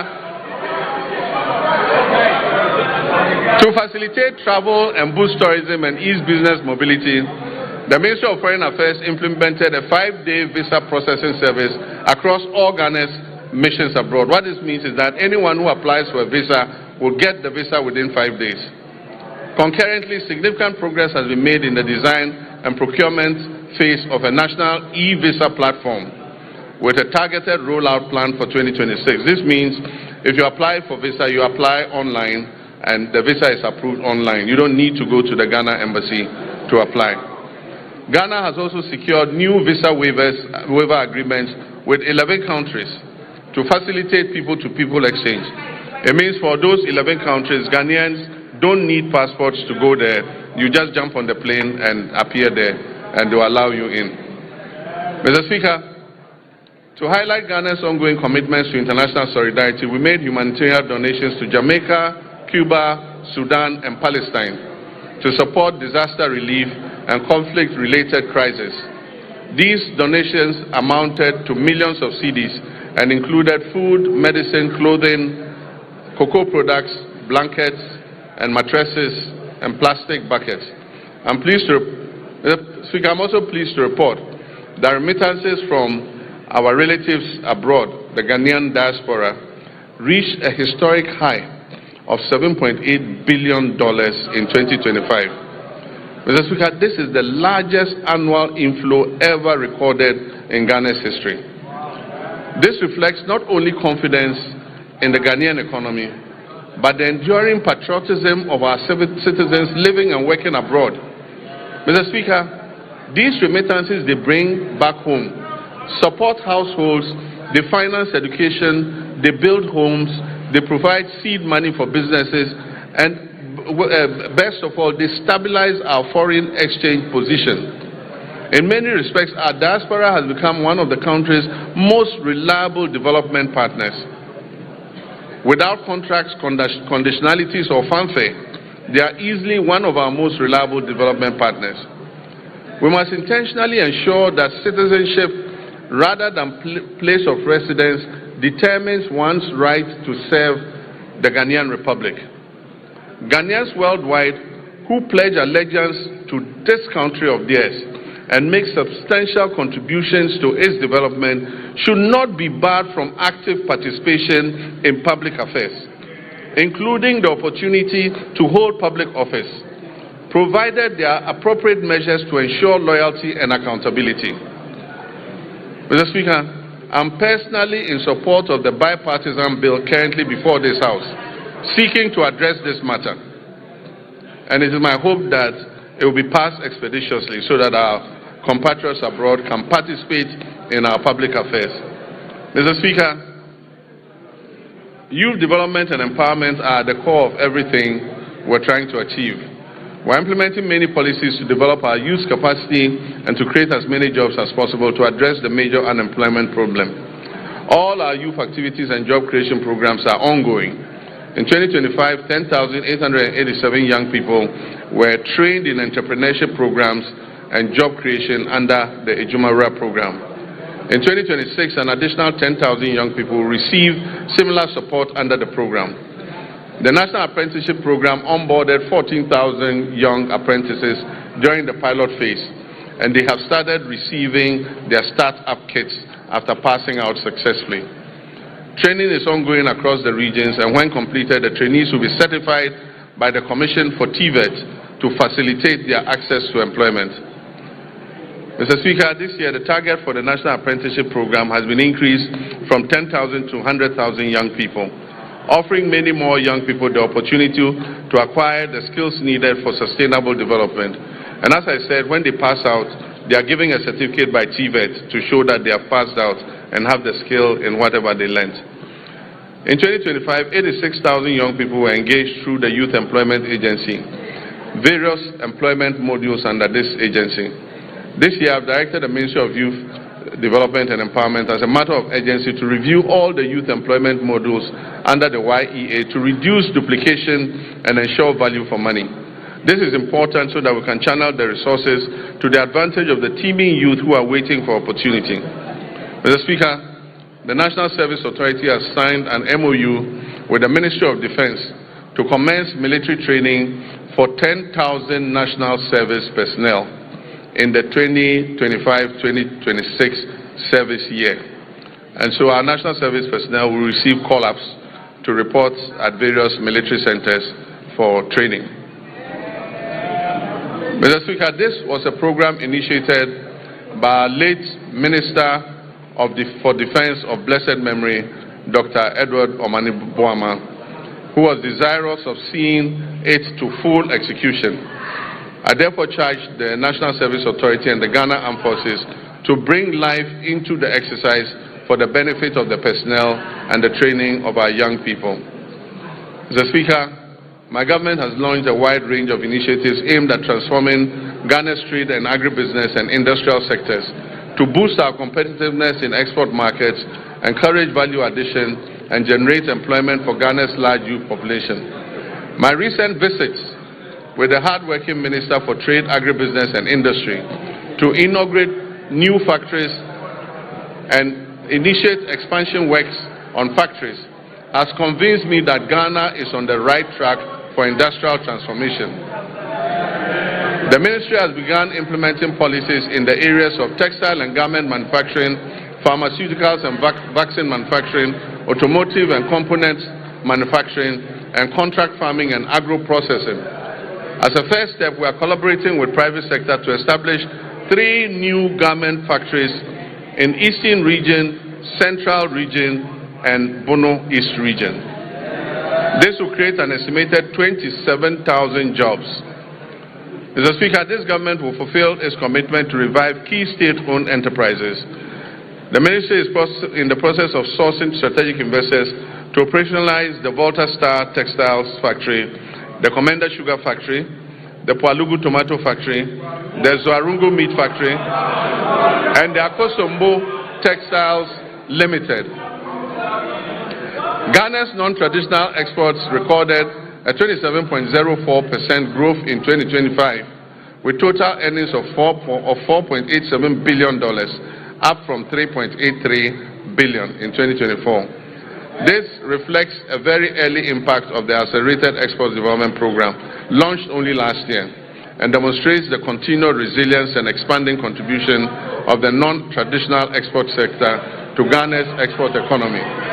Mr. Speaker, mining remains a cornerstone of Ghana's economic development, making substantial contributions to employment creation, export earnings, and government revenue.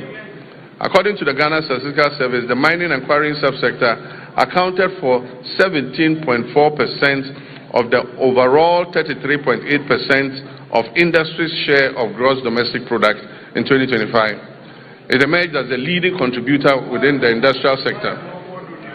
The sector generated export earnings of approximately $15.25 billion, accounting for 65.37% of Ghana's total export receipts, out of a total of 23.3 billion.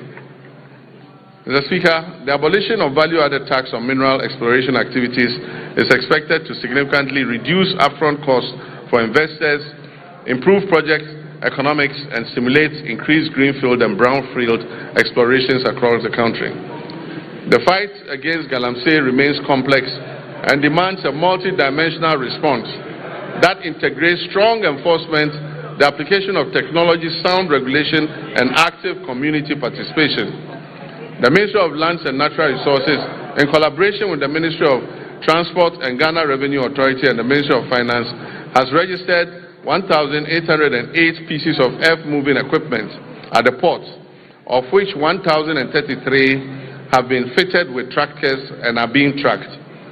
The protection of our water bodies and forest reserves is ongoing with the deployment of 1,634 blue water guards across Western North Savannah, Upper West, Bono, Eastern Ashanti, Central Volta, and Northern regions. This nationwide deployment aims to strengthen surveillance, improve rapid response, and enhance on-the-ground enforcement against illegal mining activities that threaten critical water bodies, forest ecosystems, and livelihoods. Mr. Speaker, NIMOS will maintain regular coordinated operations across all 21 identified hotspots to prevent re-entry of illegal miners into these reserves. While temporary deployments yielded positive results, they proved insufficient for sustained enforcement.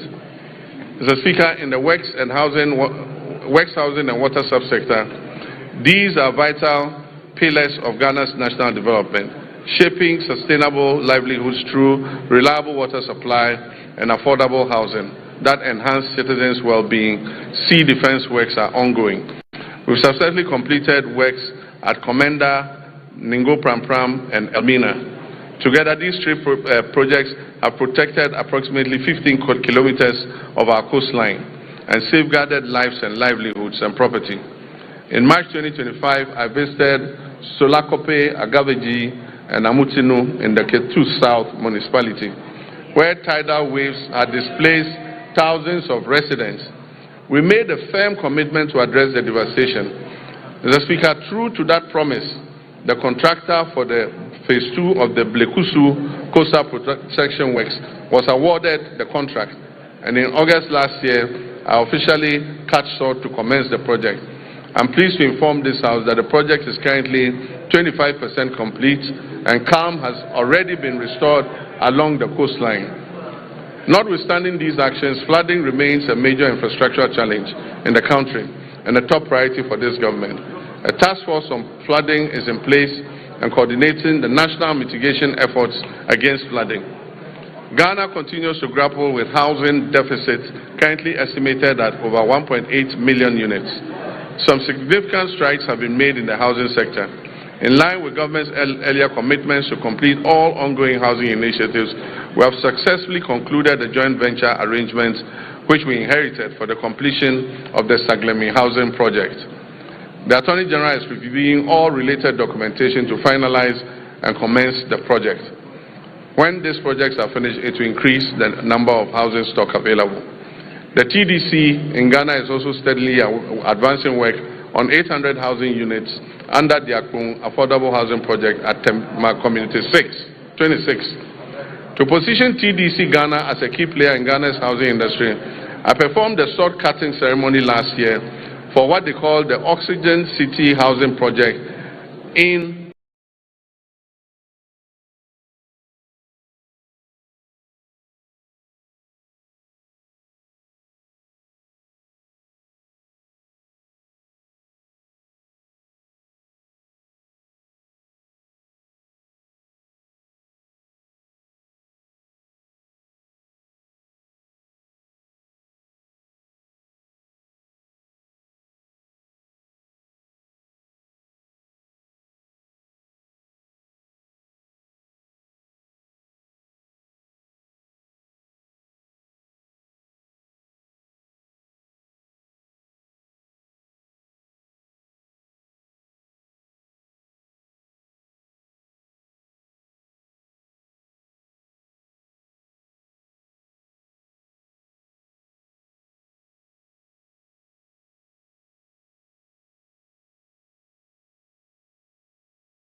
Whole of all places.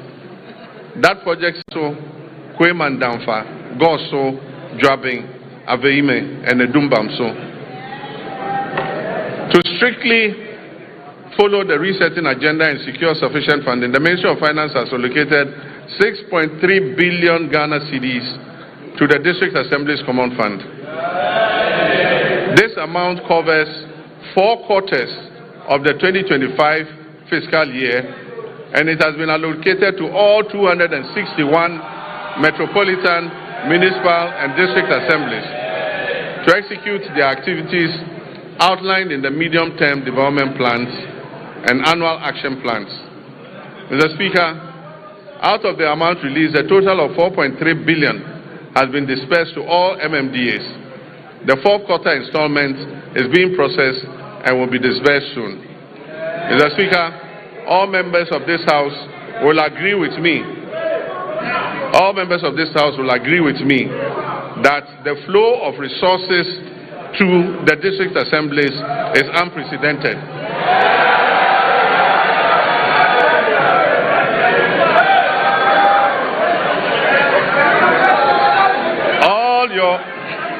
All your assemblies are receiving more money than they've ever received in several years. Mr. Speaker, in fulfillment of government's commitment to strengthening local governance and decentralization, the ministry has, for the first time in the history of local governance, disbursed a total of 100 million Ghana cedis in monthly allowances to all assembly members. Unprecedented, assembly members have received their allowances. The Ministry of Local Government, Chieftaincy and Religious Affairs has also finalized designs for the new 24-hour economy modern markets to be constructed in all metropolitan, municipal, and district assemblies. Mr. Speaker, procurement processes are far advanced to commence the construction of these markets, and very soon, in all your districts, honorable members, you have a 24-hour market operational. Mr. Speaker, our tourism and creative arts sector has a lot to offer. Creatives using the new media are giving our nation greater prominence than we could have achieved through any first-class traditional media outlet. Our economy will not be built only by traditional sectors, but also by human creativity sectors that will absorb those people who will be displaced from the shop floor by the new AI technologies that are being rolled out. Ghana has become a favorite tourist destination because of our history, culture, our arts, our music, our fashion, and our food. Government has allocated 20 million Ghana cedis to the film sector alone. This is going to the film sector to support Kumawood and Gollywood and all the woods. Mr. Speaker, another 20 million cedis has been given for the other creative sectors. I believe that this injection of money will bolster our creative sectors. Mr. Speaker, I wish to assure the creative industry and the Ministry of Tourism that I'll be your personal ambassador for the promotion of tourism and the creative sector. Mr. Speaker, in line with our new national effort to bring events and conferences to Ghana, we are going to undertake the refurbishment of the Accra International Conference Center to restore it to its iconic past as the country's national and international events and conference venue. Mr. Speaker, the original contractors of the center, Enego Project Ghana Limited, have conducted a structural integrity assessment at the request of the Office of Chief of Staff and made recommendations for the facilities renovation and refurbishment. They will commence this work in the next few weeks. But Mr. Speaker, the AICC is not enough for a country seeking to develop its creative sector and become West Africa's destination for meetings, conferences, musical concerts, and entertainment. So working with the private sector, work will also commence this year on a befitting convention and creative event center to position Ghana as West Africa's leading hub for meetings, incentives, conferences, and exhibitions and creative events. Ghana will also begin this year the renovation of the State Banquet Hall, which has been closed for a couple of years. Mr. Speaker, this year we will strengthen Ghana's standing in the major global and continental sporting events. We will make our 5th FIFA World Cup appearance. And for us, this is an opportunity to boost national branding and the economy beyond just sports. Mr. Speaker, supporters and other people interested in going to support the team would have to submit a visa request to the American Embassy. We are being told that we must ensure that supporters who go return on the visas. It has taken a lot of work to restore Ghana's 5-year non-immigrant visas and take us off the ban list. It is my hope that this event will not send thousands of Ghanaians to America and get us back on the ban list. Mr. Speaker, the Black Queens will compete at the 2026 African Cup of Nations, Women's African Cup of Nations, building on their bronze medal finish in Morocco. At the youth level, Ghana will participate in the 2026 Youth Olympic Games in Dakar with a multidisciplinary team aimed at strengthening long-term elite pathways. We'll also compete at the Commonwealth Games 2026 in Glasgow, reinforcing Ghana's presence across the Commonwealth sporting landscape. Mr. Speaker, as a member of the Ghana Journalists Association, I've been deeply concerned about the abuses suffered by journalists at the hands of some of our errant security personnel.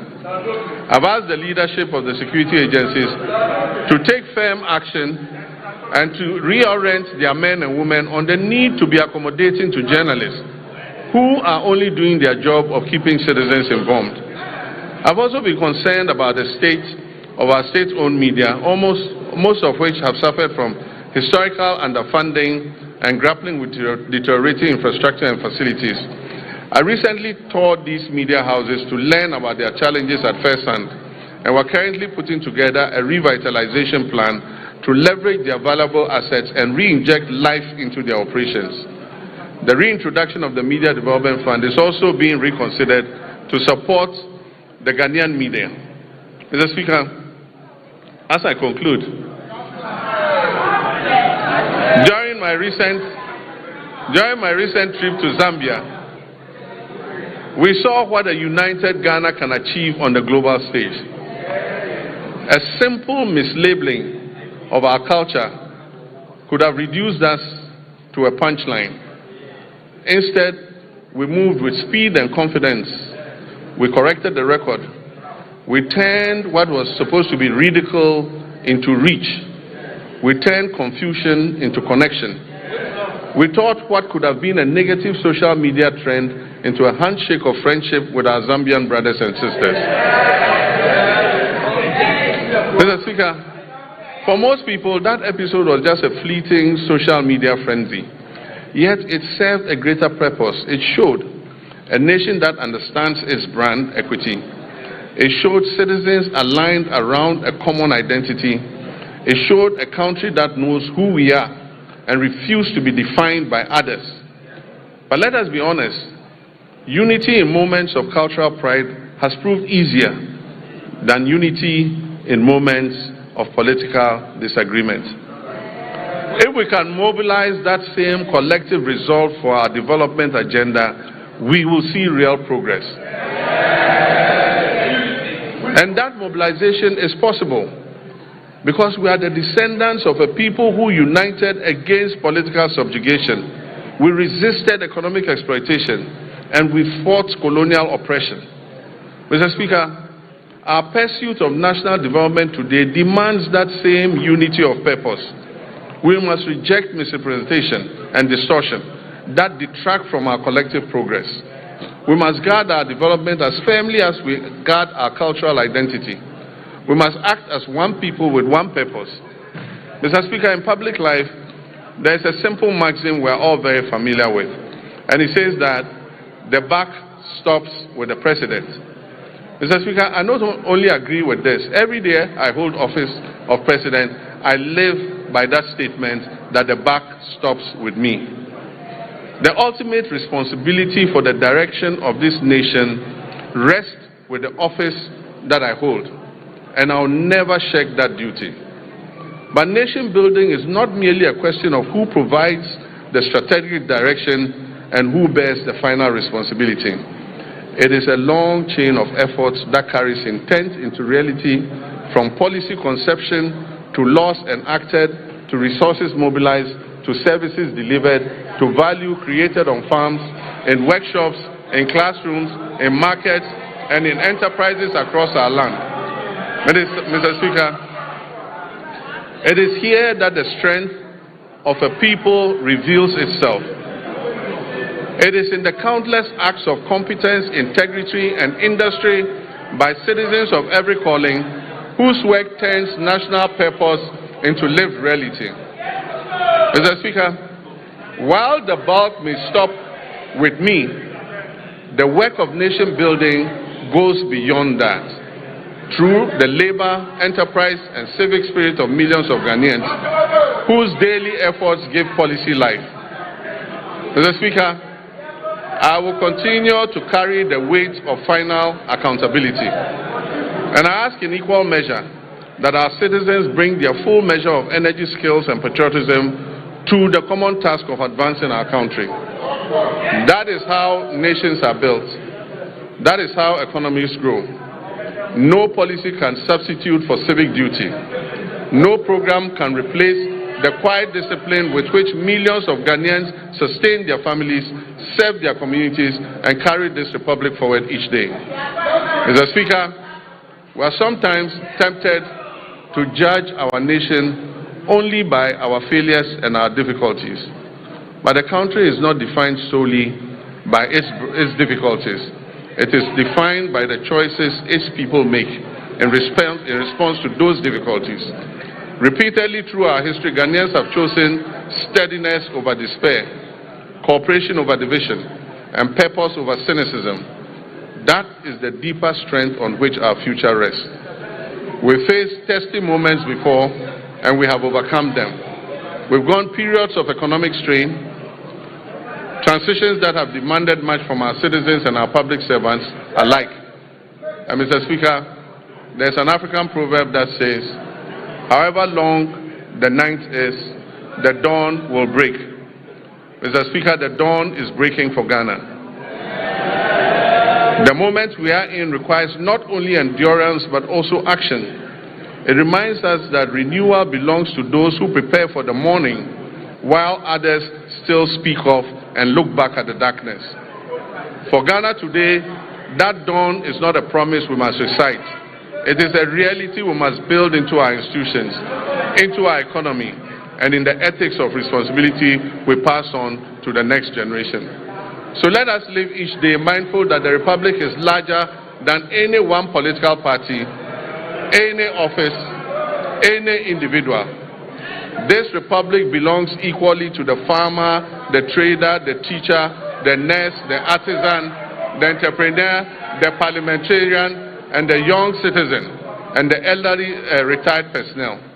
Mr. Speaker, each of these people has a stake in our nation, and each one has a duty. Each has a claim on the future we're shaping together. Mr. Speaker, nations endure not because they are spared trial, but because their people refuse to surrender to trial. Ghana has been tested before. We did not surrender. We will not surrender now. And so with gratitude for how far we have come, and with the resolve for the work ahead, I say, Mr. Speaker, the state of our nation is resilient, the state of our nation is renewing, and our nation is firmly in the hands of its people. Our nation is on the brink of takeoff, and so, ladies and gentlemen, passengers, fasten your seatbelts. I thank you for your attention.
members.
Honorable members.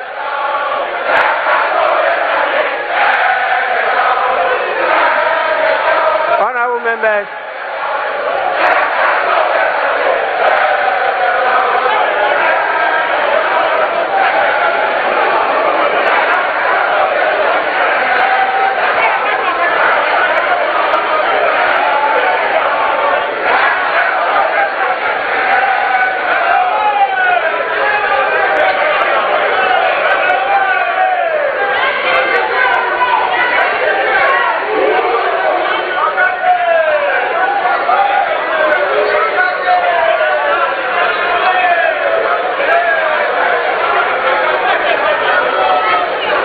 Members, please. Honorable members,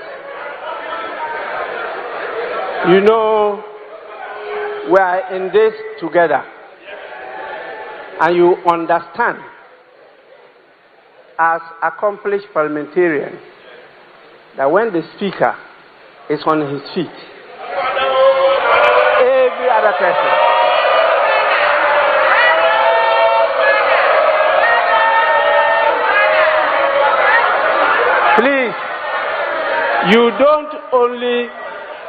You don't only resume your seat, but you also keep silent. Honorable members, before I convey the gratitude of the House to His Excellency the President for the message, permit me to acknowledge some more senior patriots who are with us here today. We have the leader of the People's National Convention in the person of Bernard Mona.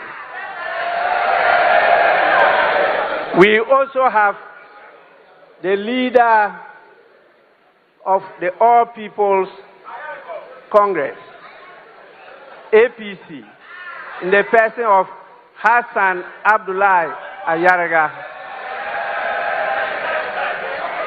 And we have my senior brother, the former flag bearer of the Convention People's Party, Ivor Robina Greenstreet, also with us here. Please, you are all warmly welcome. Honorable members,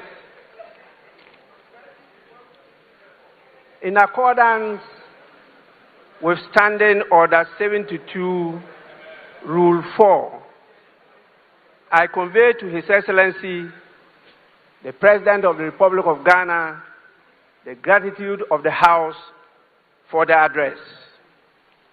Honorable members, again, in accordance with the practice of this House, a formal communication will be forwarded to His Excellency the President after the House has thoroughly debated this message. So His Excellency will hear from us.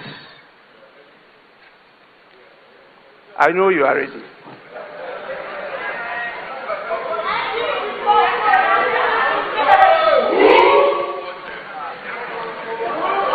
Honorable members, we, by our rules, are to sit for 5 hours per sitting. When it's not up to 5 hours, the motion for adjournment has to be moved. And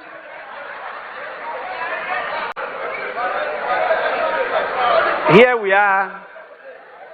We have spent a lot of time, but not yet 5 hours. And so I'll have to call on the leaders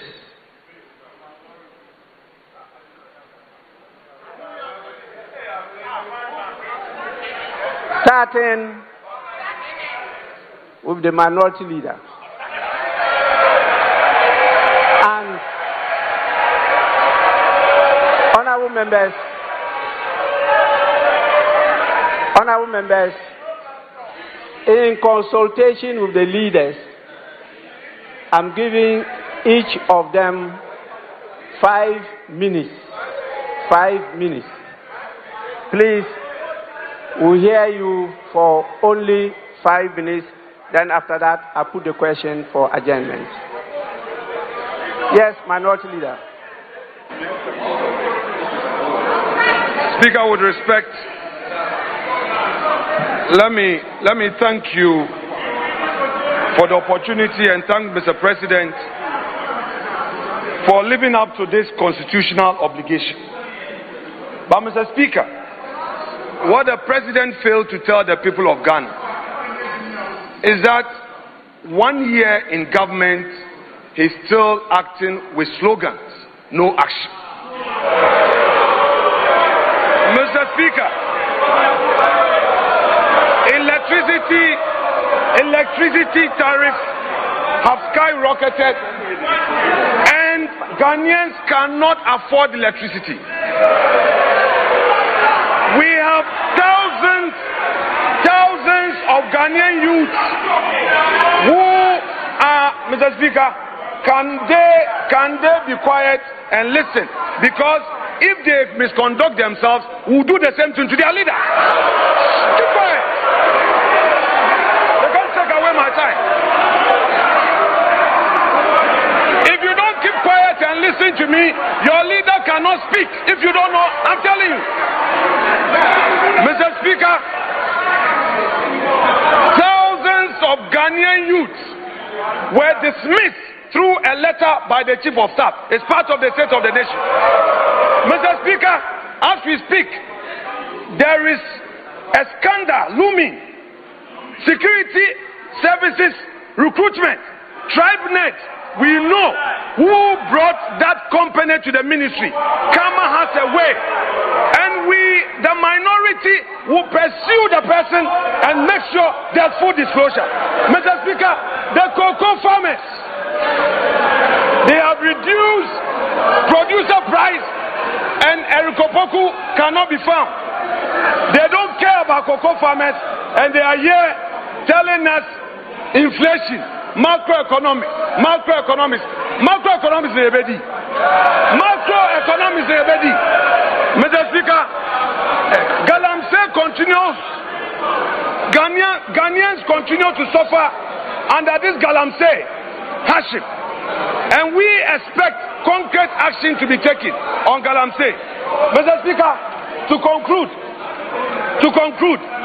our elders say, give credit where credit is due. Mr. President is telling us today that some gains have been made.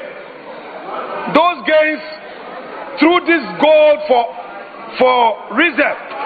Mr. Speaker, the goal for reserve policy, what they have failed to tell Ghanaians is that the Bawumia that they attacked, Mr. Speaker, the Bawumia that they attacked, the Bawumia that you attacked is the brainchild of this policy, Mr. Speaker, I would want to urge the government, give to Bawumia what belongs to Bawumia.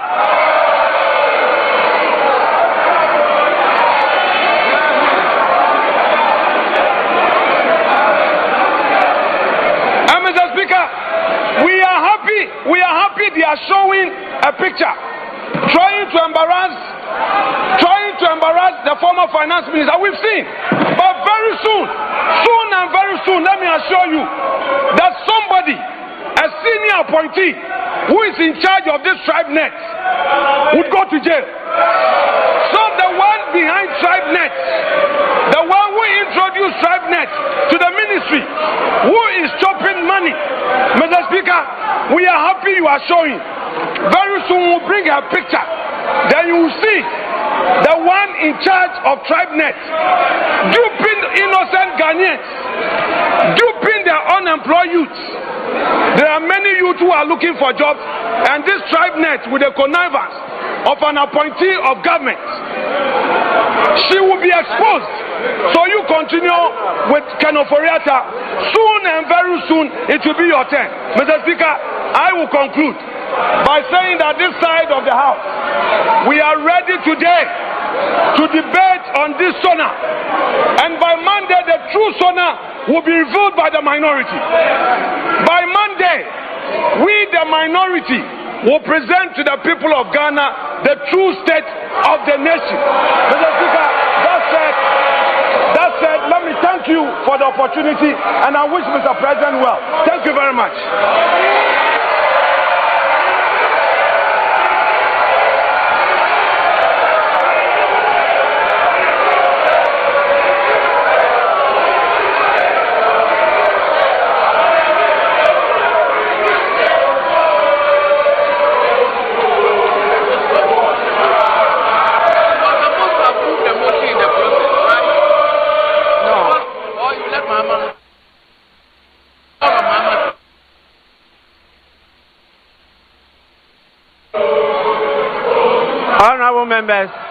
Honorable members, please.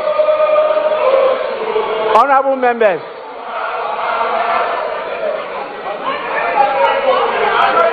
Honorable members, let's now listen to the majority leader. 5 minutes. 5 minutes.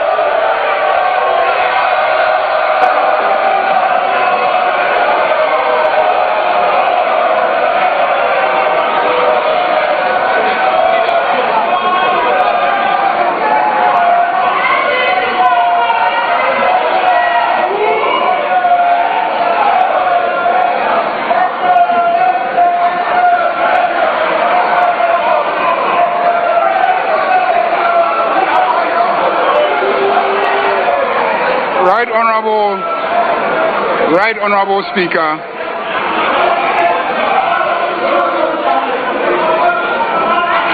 on behalf of my colleagues in this House, we want to thank His Excellency President John Dramani Mahama for his excellent leadership.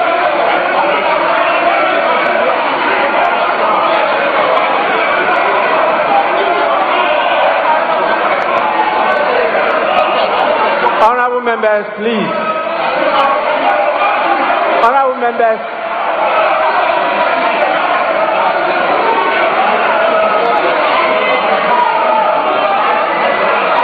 Honorable members, please.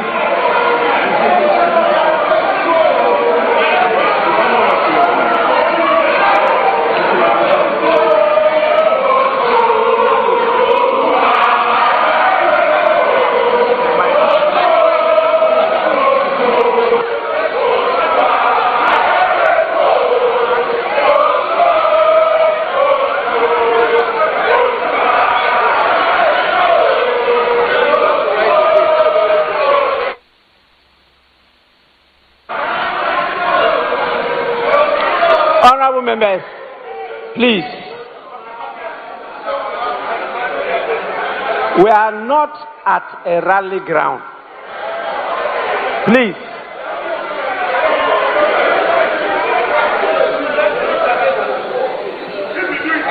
You must know that this house has the power to terminate, yes, by law, the membership of a member of parliament.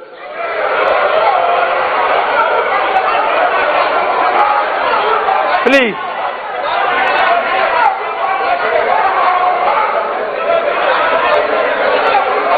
This is just a reminder to all of you.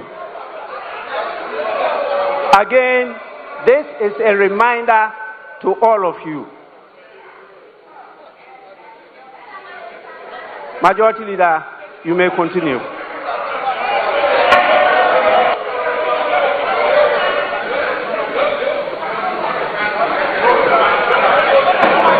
I want to thank His Excellency, the President John Dramani Mahama, for his leadership. Ghanaians are very grateful to you. Mr. Speaker,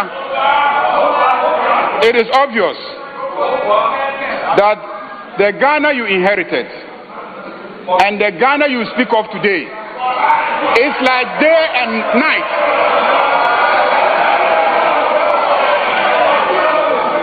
The Ghana you inherited is as dark as the dark dresses that they are wearing on the other side.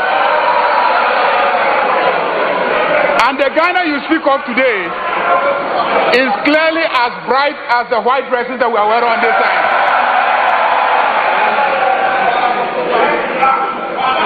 Mr. Speaker, clearly everything that you have said here is true. Mr. Speaker, Honorable Afenyo Makin will attest to that. He will attest to the fact that the big push is pushing through Winneba steadily.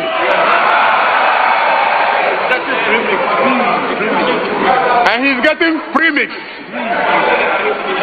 Mr. Speaker, it seems today is about cocoa prices.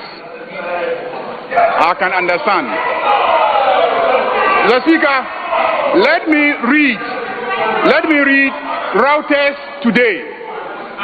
Reuters has confirmed Ivory Coast will pay cocoa farmers 800 to 1,000 CFA francs per kilogram for the mid-crop starting March 1st.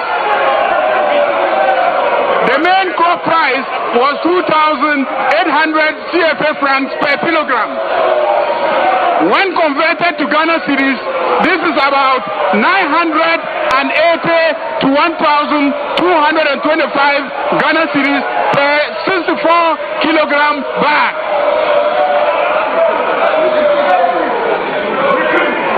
Mr. Speaker, Ivory Coast will pay cocoa farmers 800 to 1,000 CFA francs per kilogram from the mid-crop starting March 1st. The main crop price was 2,800 CFA francs per kilogram. When converted to Ghana cedis, this is about 980 to 1,225 per 64 kilogram bag. In Ghana, farmers are paid 2,587 per 64 kilogram bag, which is more than twice the price in Ivory Coast.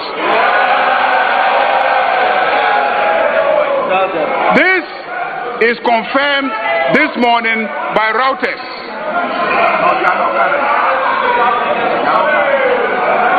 Mr. Speaker, I see written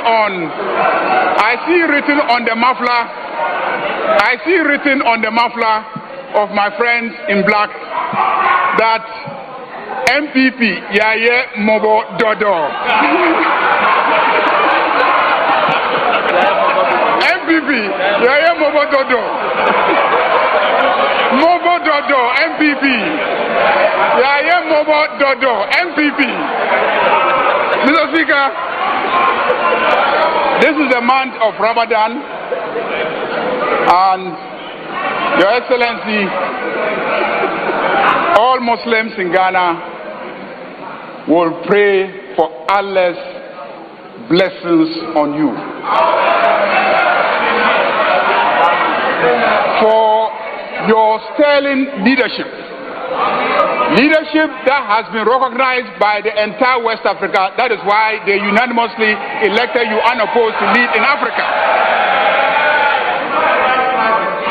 Ghanaians are proud of you. This Ramadan, many of our people could afford sugar and rice because the prices have come down. Mr. Speaker, Honorable Majority Leader, let me conclude. Your 5 minutes. Let me conclude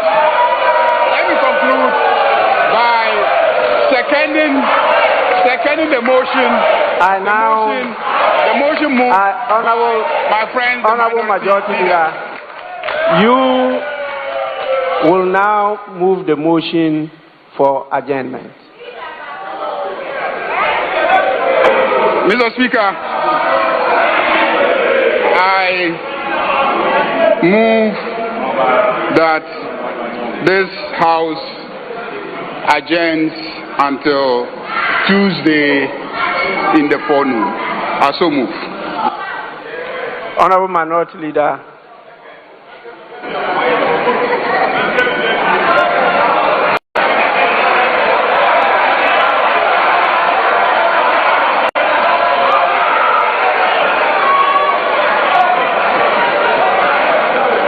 Mr. Speaker,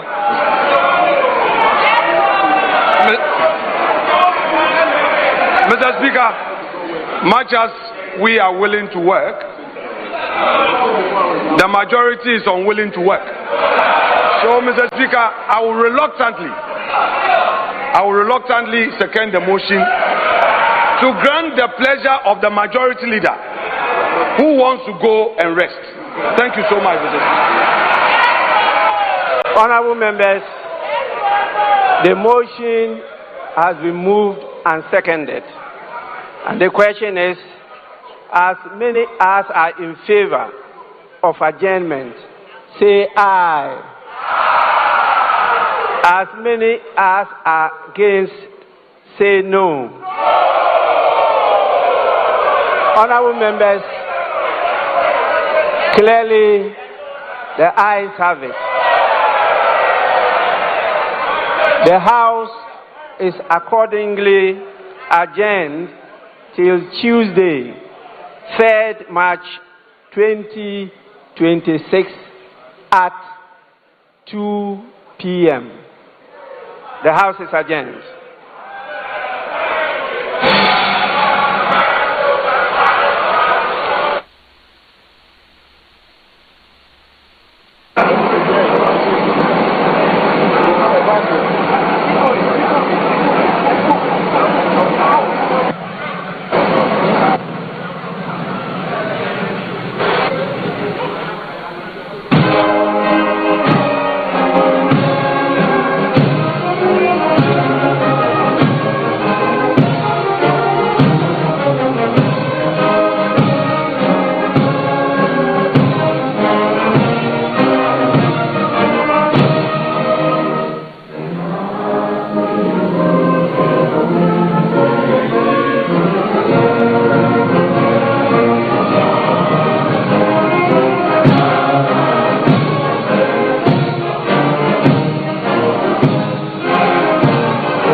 All right, so all too soon we've come to the end of the 2026 State of the Nation address delivered by the First Gentleman of the land.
Okay, at this level, is it good? Or you want me to increase it, or you want me to reduce it?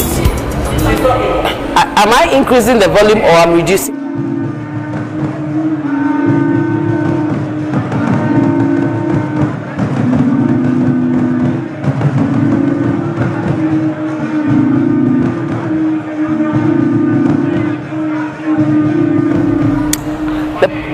The President of the Republic of Ghana just delivered a message on the state of the nation. This is in accordance with the provisions of Article 67 of the 1992 Constitution, and you're still watching GH Parliament TV, the Parliament TV station that brings you real-time events as they occur from the institution of Parliament, told by members and staff of the Parliament. President John Mahama touched on a number of issues during the presentation of the State of the Nation. And some of the things he touched on include economic recovery and growth, and he spoke about the fact that Ghana's GDP projected to reach $113 billion in 2025, up from $83 billion in 2024. There are also indications of the fact that inflation is reduced by 23%, from 23% at the end of 2024 to 3.8% as at January 2026. Government's borrowing is also reduced, spending made more responsible. Interest rates are also falling, and private sector confidence has been restored.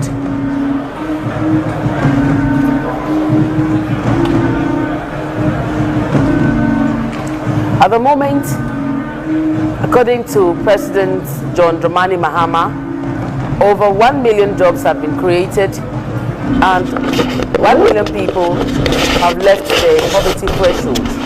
Indeed, as he indicated to the Right Honourable Speaker during the speech, Ghana is getting back on track. Article 67 of the 1992 Constitution mandates the President to deliver a State of the Nation address to Parliament at the start of each session and before its dissolution. This message usually outlines the country's economic, social and political status as well as future administration plans, and that's what happened today. Now the procession is heading to where the President will sign Parliament's visitors book. As I indicated earlier, this is a procession made of the clerks at table, the leadership of the House, the Right Honourable Speaker, the Marshal, who's our Sergeant at Arms, bears our state's symbol of authority, which is the mace. The state sword bearer also carries the state sword in the procession. Of course, the judiciary has its scales of justice also present when they come for the occasion. As usual, members of the media are eager to get riveting photos for the occasion. Mr. President heads to sign the book, the visitors book for the institution of Parliament, and he is currently at the Speaker's lobby, which is where the Speaker retires to anytime he has to leave the chamber or excuse himself or take any visitors and stuff like that. He goes to the visitors lobby. Opposite the visitors lobby is the clerks at table lobby, where the clerks change and also hold their little meetings before. The Right Honourable Speaker, in a conversation with the wife of the President, our First Lady, Her Excellency Lodina Mahama. Of course, the Vice President, Her Excellency Professor Nana Jane Opoku-Agyeman, is also there, spouse of the Chief Justice, also there. And Mr. President is signing the book. Of course, in attendance is the Marshal of Parliament.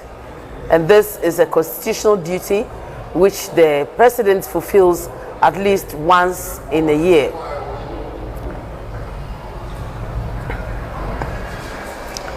Preparations for the State of the Nation address is something that involves a lot of people and agencies. Meetings and discussions are had with the security agencies, with service providers, with state agencies. Members of Parliament play a very important role, and Colonel Ofusu, Principal Marshal in your shots there. Earlier, Colonel Bauer, Wing Commander Bauer was bearing the mace, but I see that Colonel Ofusu is overseeing the signing of the visitors book. And this is a very special occasion, and anybody who gets assigned to perform any role feels very special, because it's not every day that you get to serve the President in such a special capacity. And so I'm sure Colonel Ofusu is having a very proud moment. Mr. Speaker still talking to the First Lady of our land.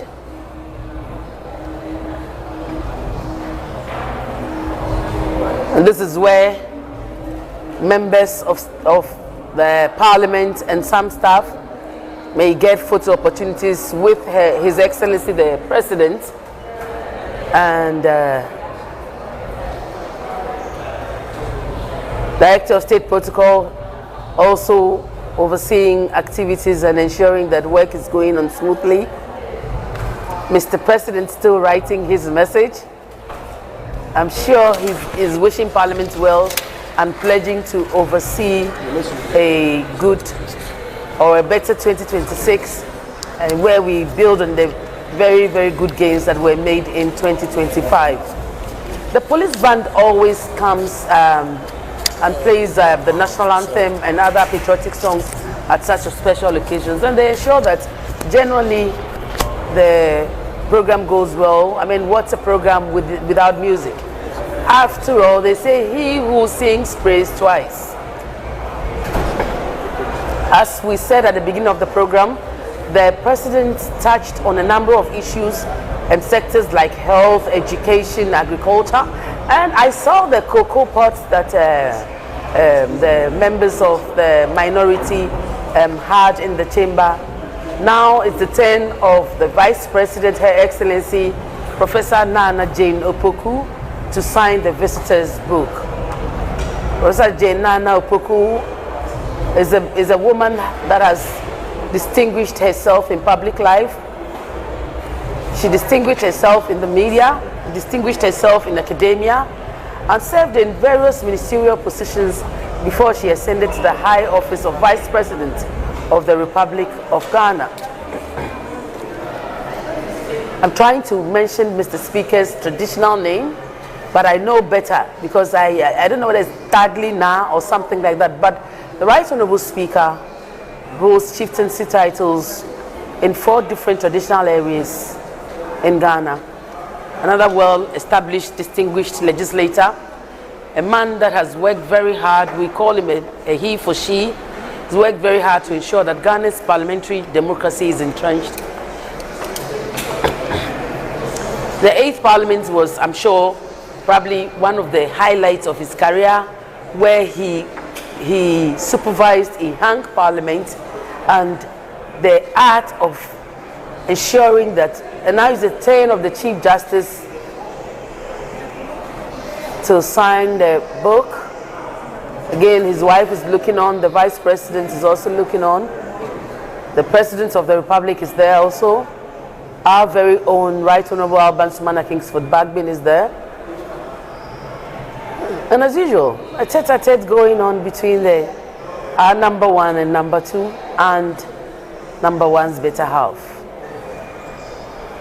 I'm sure Mr. Speaker is a very proud man, having been part of the Parliament story from 1993 and going through every possible position that is in Parliament. Minority leader, majority leader, from backbencher, not really backbencher. 1993, I think he was in the middle, and then quickly he moved to the front and he stayed there. And the good thing about Speaker Bagbin is that he's got the opportunity to mentor so many legislators, both locally and internationally. And he's played many important roles on the international front, holding leadership positions in the International Parliamentary Union and the CPA.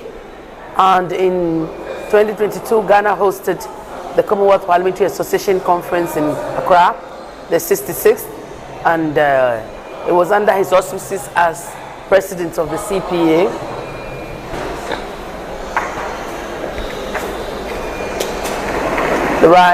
Mr. Speaker exchanging pleasantries with members of Parliament. He just spoke to the minority leader. That's the clerk to Parliament. Camilo is the deputy clerk. And I know that the head of table Equia is there, as well as Eunice from the table office, all exchanging pleasantries with the President, the First Lady, the Chief Justice.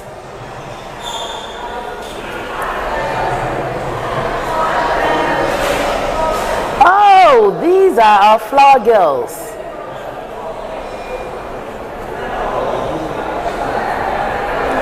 Brought all the way from the Oti region.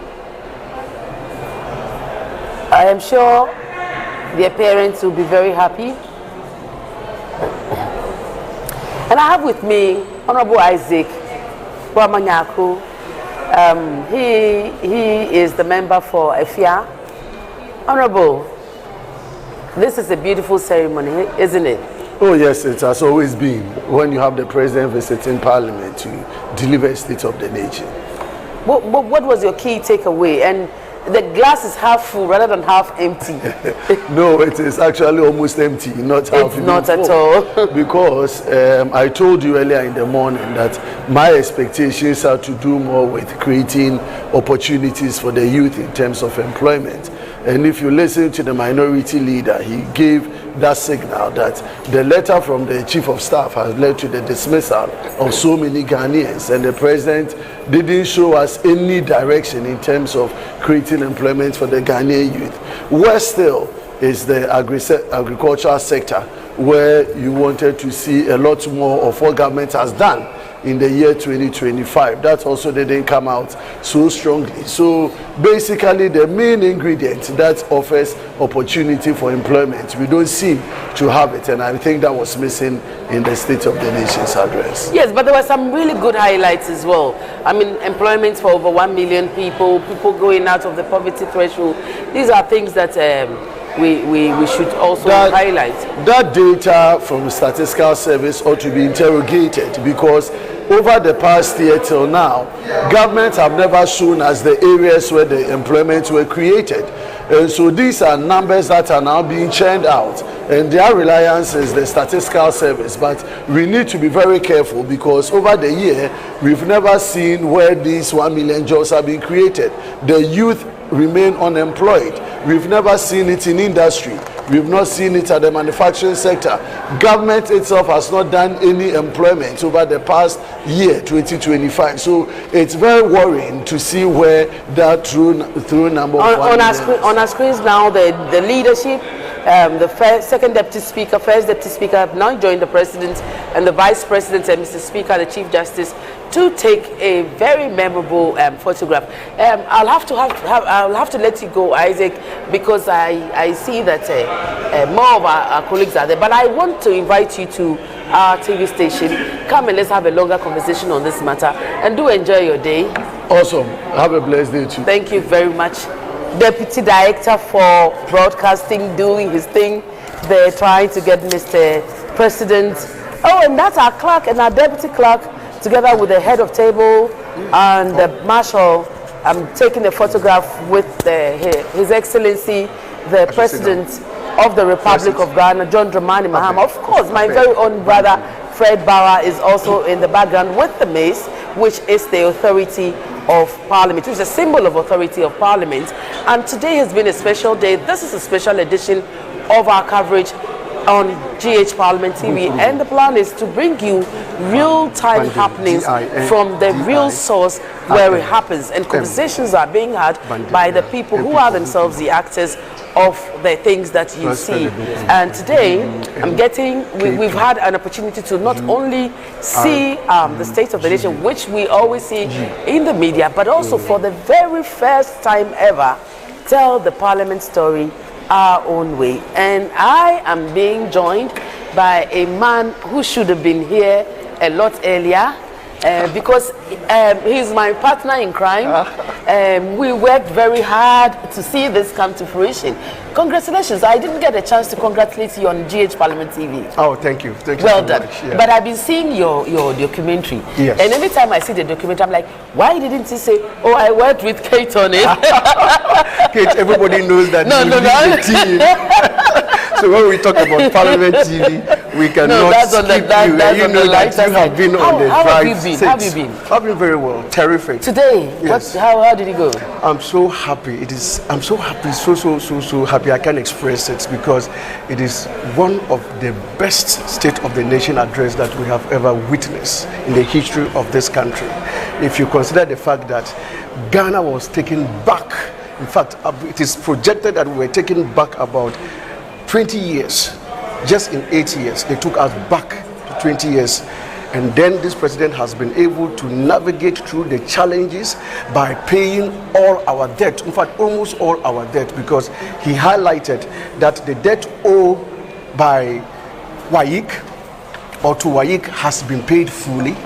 We have also serviced many of our bilateral debt as well, and that alone gives me relief. It means that some people come to accumulate debts and show no results, others come to pay our debt and show results. Just in 1 year, what he has been able to achieve is remarkable, and that is what makes me so very happy. You know, in the morning, we had conversations before the State of the Nation, and the question I kept asking your colleagues was whether they had specific interest areas that they like the president to talk about. Yeah. Did you have a specific area that you were interested in? Of course, Kate, you know that communication. Yes, exactly. You know, you know very well that my interest area is communication. The president just delivered. In fact, I knew what we have achieved within the 1 year together with the Minister for Communication, Honorable Sam George.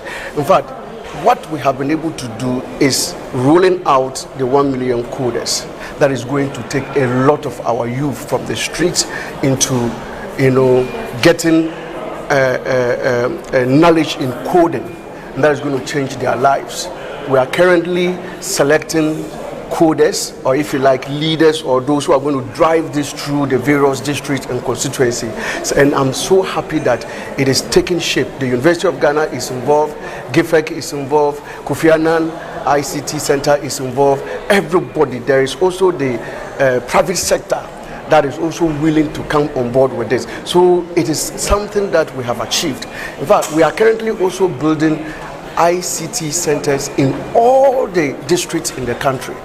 I have youth parliamentarians in my public engagement department, so maybe I'll come and lobby, and then we'll give them some Why special not? dispensation. The ministry is open. In fact, what we want to do, we want to change Ghana into a hub of ICT. Like the president mentioned, go to Dawa village at Pram Pram.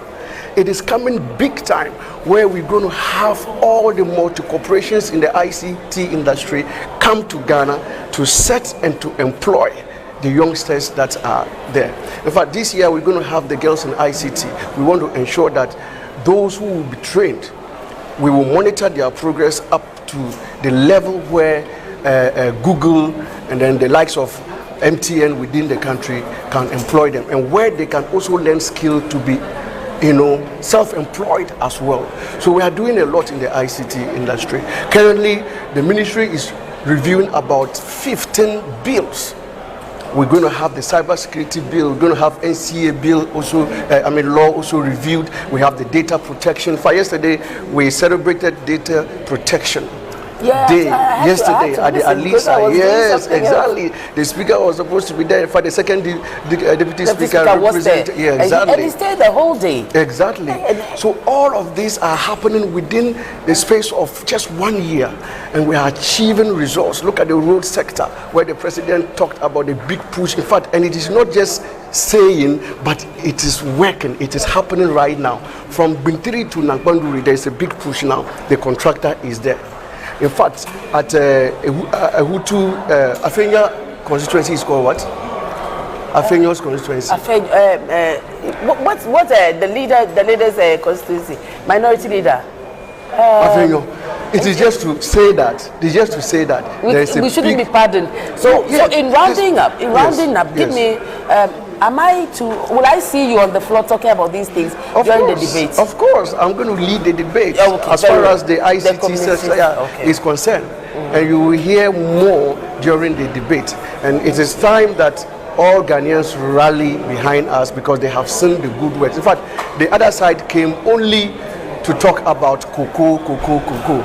And they have also lost the argument there, because like the leader in giving his remarks indicated, we are doing even better than Cote d'Ivoire in terms of cocoa pricing. So what are they talking about? So this is the part where I let you go. Yes. With the promise that you have to come to our studio and spend an hour. I'm eliciting that promise, especially from you, because this is your baby. Congratulations once again. Thank you. Thank you for making this happen. We know what we had to do, and we know that had we not been firm, it would not have been able to. Yes. In fact, so let me also take this opportunity to thank you and to congratulate you for giving the support. In fact, you lead the team, so the thanks goes to you and the team. In fact, the camera guys, I see them going up and down and make sure that we are live every time.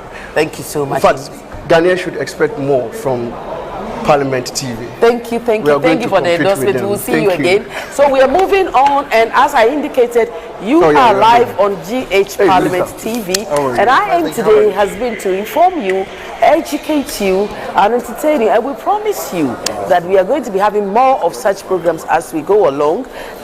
We are less than a year old, but we do know that we are going places, and we're taking you along with us. And so, I have another member of parliament. Everybody knows you. I was eating at a place that you were at last week, and everybody kept coming to tell me, "Oh, this person is here." I said, "I know." I said, "What do you want me to do?" It's like, wow. It's like I've come to say, "Oh, pay my bills." I should have done that, don't you think? I think so. I think you should have removed yourself. Yeah, but I thought you should eat in peace. So. So how are you today? I'm doing well, and glory, having heard the good news from His Excellency the President of the Republic of Ghana. I watched it, and so I have a good idea of what was said. But let's hear what you think of it. For me, I was impressed how he took the address sector by sector, analyzed the challenges as he inherited, and not just complain or let us know the challenge. Also let us know the solutions he brought on board and the outcome of same. So if you realize health, he dealt strategically with it. And for me, as regional minister for Ashanti, I was interested in getting to hear the key hospital infrastructure or facilities within my area. And I heard his commitment towards Sewua Afari Konfanochi maternity block. And it was a good one for me. In education, having to be able to support the educational sector, especially to eradicate the double track system. And he did justice to same. And I'm so impressed. When it came to roads, he equally delivered in terms of letting us know that he's not just the president for Jubilee House, he's president for the country, and he knows what is happening on the grounds. For me, and equally in my interest as regional minister, he made mention of the key big push projects that are happening within the region. The Outer Kumasi Ring Road, the Swami Interchange, the Mahojo Runabout, the Kwara Runabout outstretch, Tsunami Kumasi Road Phase 2, and the Accra Kumasi Express Road, which is the flagship of it all. So then I'm assuming that when the debate starts from Tuesday, you're going to be talking about roads. Unfortunately, I will not be in the chamber to do the debate as a minister. Not a member of parliament. Yes. You see, so the thing about, again, this is a point of education for our viewers. The thing about members of parliament is that, in fact, you are allowed to attend the House and even contribute to debate. However, you cannot vote. Yes. So you can actually come and talk about it, but I understand that you'd like to give room to those I who believe my members of parliament will do a good job of it. So let me say bye-bye to you, but when are we seeing you on Parliament TV to give us... Anytime I'm in the capital city, I'll pass through. The Otumfo is my uncle and father, so nice. Send my kind regards to him. Most and take good care of the region. And I'm sure we'll see you around. Anytime you're around, let me give you a presidential treat. Definitely. Thank you for coming. And so the conversation is going on, and may I have Honorable to join me so that we can... Minister. Oh, they want to? Okay, very well. Yeah, very well. So we are talking about MPs and their expectations and whether these expectations were met at the just ended address by His Excellency, the President of the Republic, John Dramani Mahama, on the state of our nation. Honorable, welcome. Thank you. And I saw the cocoa, and I'm thinking. When the last time you saw cocoa? I am an Accra girl, but I have seen cocoa once in a while. Oh, okay. I know what the cocoa looks like, but you know, I'm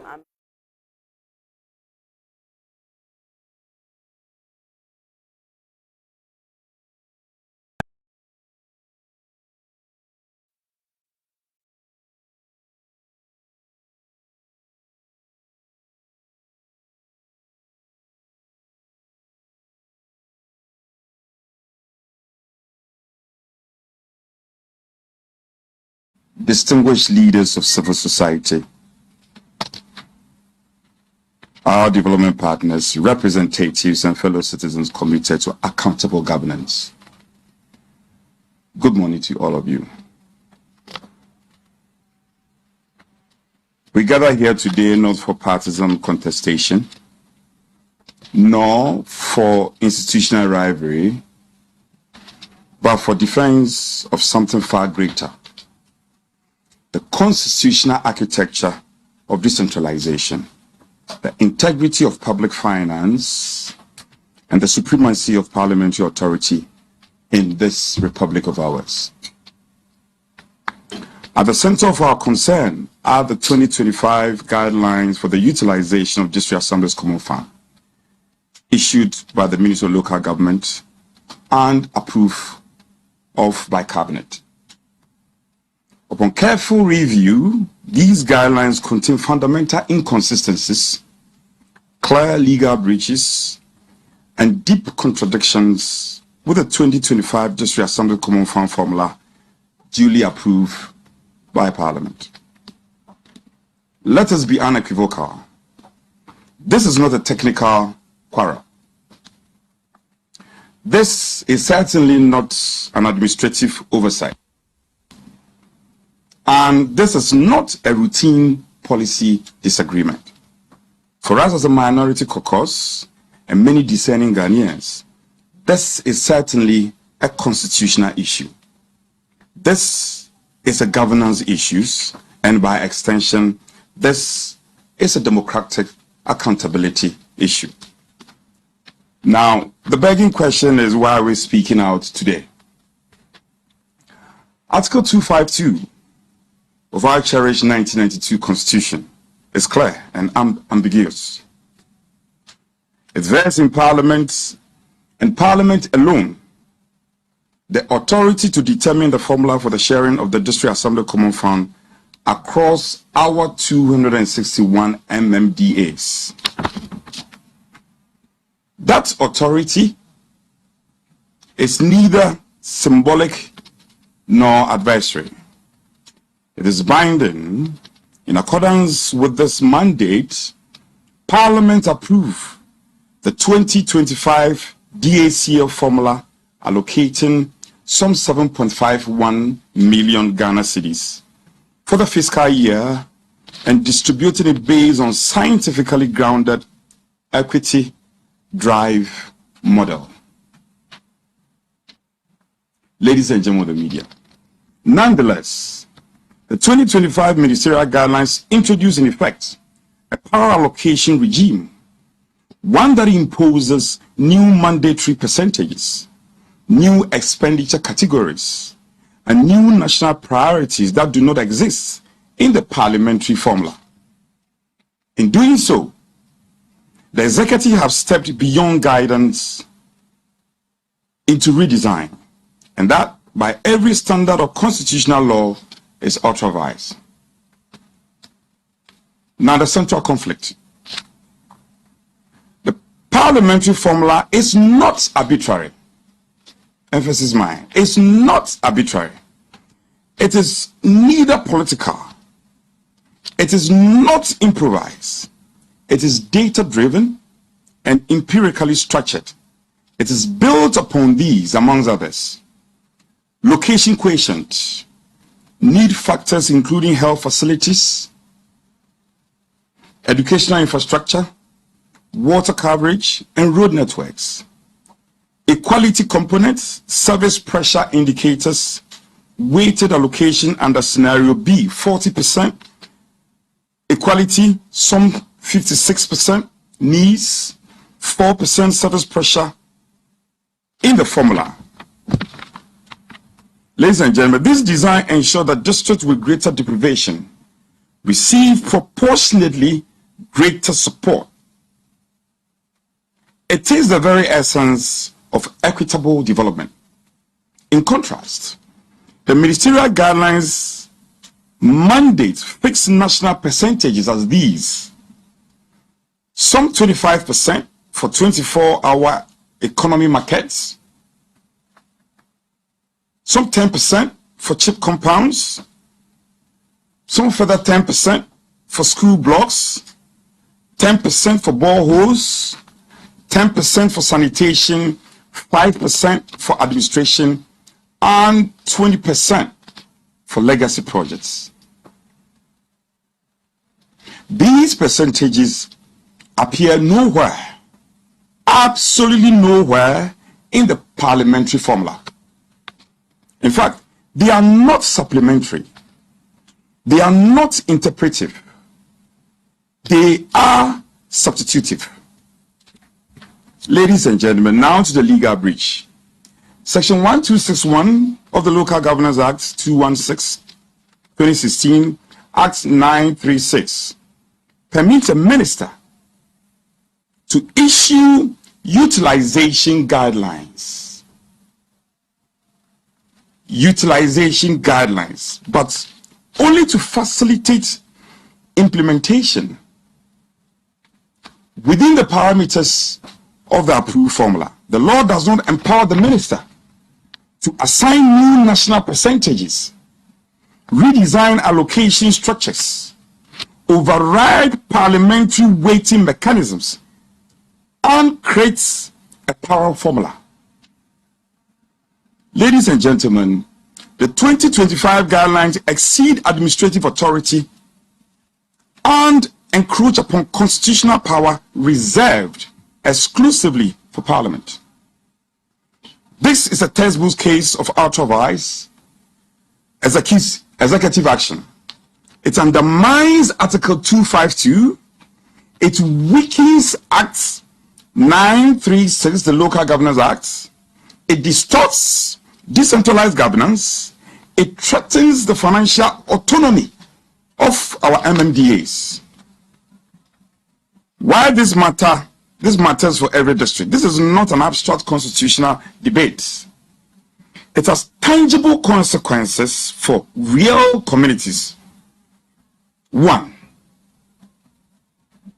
Equity is undermined. The parliamentary formula directs more resources to districts with greater development deficiencies. Fixed ministerial percentages erase this distinction. A deprived rural district and a relatively resourced urban district are forced into identical expenditure templates, regardless of their need. Equity is replaced by uniformity. Justice is replaced by rigidity. Decentralization exists to empower local planning through improved medium-term development plans. The guidelines impose a top-down structure that constrains assemblies and reduces them to implementers of centrally prescribed projects. Governance rules are blurred. The expanded approval rules assigned to members of parliament under the reserve fund provision risks distorting constitutionally defined responsibilities. MPs are legislators and oversight agents, not executive managers of districts' expenditures. Now, administrative confusion is created. Now, MMDAs now face two contradictory authorities, and they are not far-fetched. 1, the legally binding parliamentary formula and the administratively forceful but legally questionable guidelines.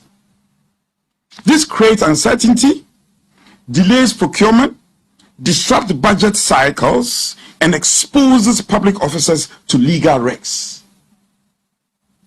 Our democratic responsibility. Ladies and gentlemen, we speak not in opposition to development priorities. We speak in defense of the constitutional order. When executive authority exceeds the lawful boundary, silence becomes a complexity. The strength of our democracy lies not in the absence of disagreement, but in the courage to correct constitutional deviation. The rule of law must not bend to administrative convenience. Parliamentary supremacy in public finance is not an option. It is foundational. Our call to action as minority caucus of the Nile Parliament, we respectfully call for 1, immediate withdrawal or revision of the 2025 DACF guidelines. They must be aligned strictly with the parliamentary formula. 2, Parliament to reassert its constitutional authority. Article 252 cannot be diluted by administrative circulars. The DACF administrator to implement only the approved formula. Section 125 of Act 936 is clear and ambiguous. The administrator must act within lawful parameters. MMDAs who adhere to parliamentary formula in budgeting. Assemblies must not be compelled into constitutional expenditure patterns. Sustain civil society and media oversight. Transparency is the oxygen of decentralization. Ladies and gentlemen, DACF capping and arrears, the law, the breaches, the fallout. Having addressed the constitutional concerns surrounding the 2025 DACF guidelines, as a minority caucus, we now wish to move to another matter of equal gravity, one that goes to the very financial sustainability of our local governance system. This concerns the issue of DACF capping and the persistent arrears owed to our metropolitan, municipal, and district assemblies. Ladies and gentlemen, the strength of decentralization does not rest only on lawful allocation formulas. It rests on timely, full, and predictable disbursement of funds. When the common fund is capped, withheld, or delayed, development stalls, contractors go unpaid, and communities suffer the brunt of this. It is therefore imperative that we examine not only how the fund is structured, but whether it is being released in accordance with constitutional and statutory obligations. No capping, the Constitution and Supreme Court are unequivocal. Ghana's 1992 Constitution sets a bright line in Article 2522, and I quote, not less than 5% of total revenue of Ghana, unquote, must be allocated to District Assembly Common Fund. Ladies and gentlemen, this allocation is neither advisory nor subject to ministerial discretion.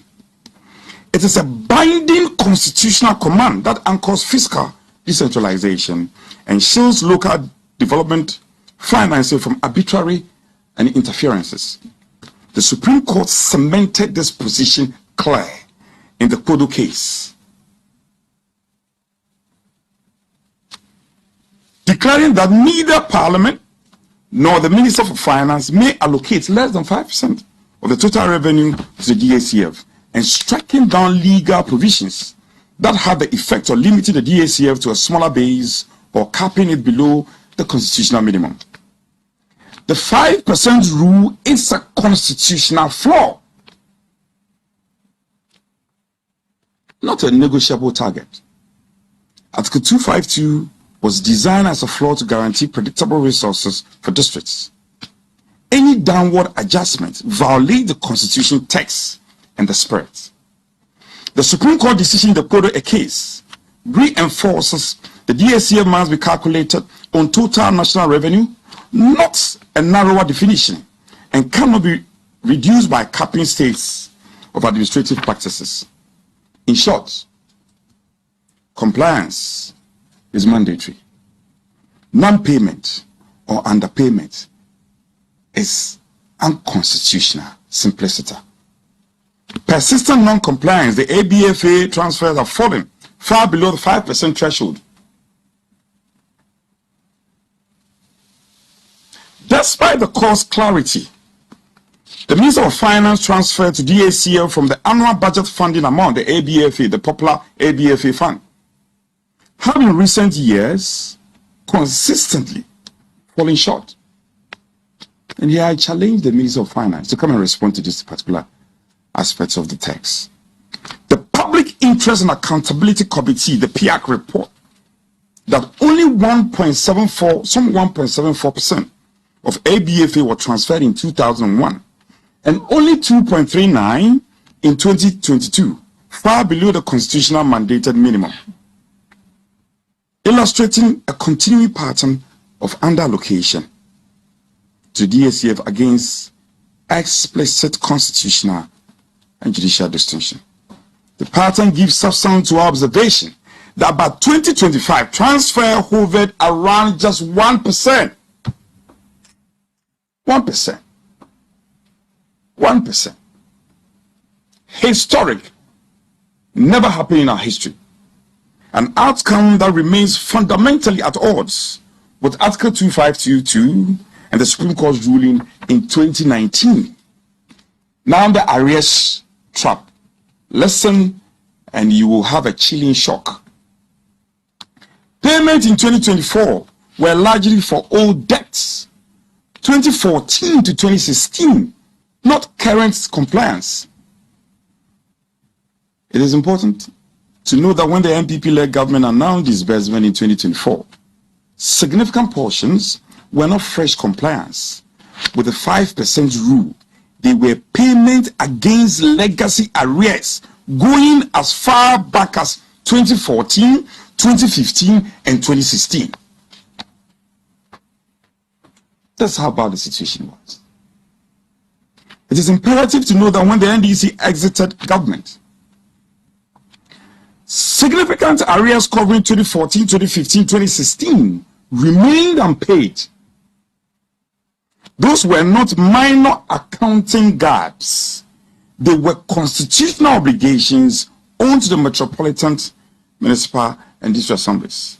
The failure to settle them reflected not only fiscal choices, but priorities.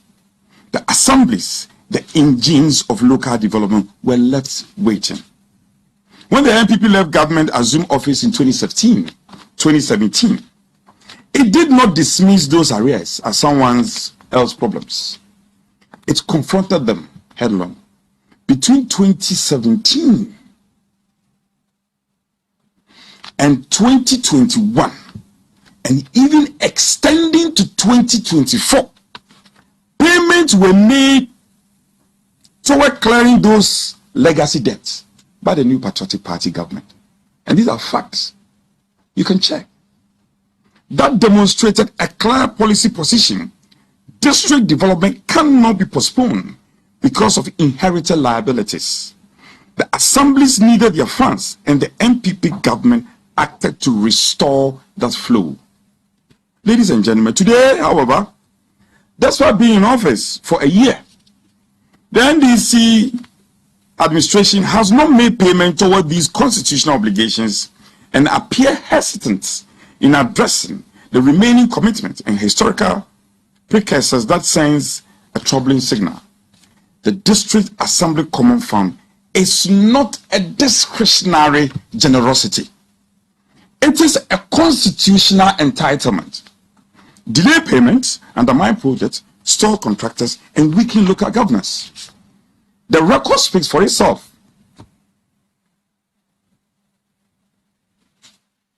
Our government, the NPP-led government, inherited arrears and steadily paid them down. The current government inherited a stabilized framework and has slowed the momentum. If commitment is measured by action, then the evidence shows which administration prioritizes clearing arrears and ensuring assemblies receive what the law guarantees them. The district assemblies deserve consistency. They deserve certainty. And above all, they deserve governments that treat constitutional obligations not as an option, but as a duty. Furthermore, the arrears accumulated under NDC government covering unpaid DSCF obligation in 2024 alone stands at some approximately 7.33 billion Ghana cedis. The Minister of Finance, my good friend, since you come and tell me what I'm saying is propaganda. The fact. Against the backdrop of they are going to send 80% of all these assembly funds to the assemblies, they are owing 7.33 billion. The facts are there. Anybody, any of you can check. Any of you can check. And I'm saddened by the turn of events. We have checked and checked and checked. The figure represents constitutional funds owned to district assemblies but not paid. It reflects delayed development, stalled infrastructure, and communities waiting for projects that should have been delivered years ago. The unpaid arrears are not a small administrative oversight, ladies and gentlemen. It is a significant fiscal backlog, and it speaks directly to priorities of what was founded and what was left behind. Now, the troubling contrast is that it is imperative to note that early 2025, and we are being honest, the GET Fund received some 2.71 billion covering January to April 2025. And the National Health Insurance, the NHIA, received some 2.03 billion for quarter 1, 2025, according to official statement in Parliament and corroborating media. The NHIA further announced in April 2025 that it had cleared some 834 million in provider arrears, an affirmation of a robust transfer to the health insurance scheme during that period. By contrast, the DACF continued to suffer long-running arrears under transfers relative to its constitutional status, despite also receiving a QA 2025 transfer of some 987 million. That did not in itself extinguish the historical background. What I'm basically saying in this paragraph is that the payments made to Get Fund and NHIA was done in full by this government. Now, the distinction you should draw here is that payment to Get Fund, payment to NHIA are statutory. They are statutory. So we don't understand why you would make commitment to clear statutory arrears, but refuse to pay constitutional arrears, which is the DACF. Between a fund that is established by a statute and a fund that is established by the Constitution, which of them should take a priority? Your guess is as good as mine. And it's the same people who say they are social democrats. Social democrats indeed. Real world consequences are evident in store project and pay contractors and a weakening decentralization. Since DACF is a principal lifeline for district level infrastructure and social investments, chronic under-allocation and arrears of concrete developmental costs, district assemblies struggle to mobilize contractors, projects stall, are all abandoned, and citizens are denied timely services and local economic opportunities. Ladies and gentlemen, parliamentary records and civil society commentary have repeatedly warned that starving the DACF erodes the very decentralizations of Ghana's constitution set out to enrich. The paradox is glaring.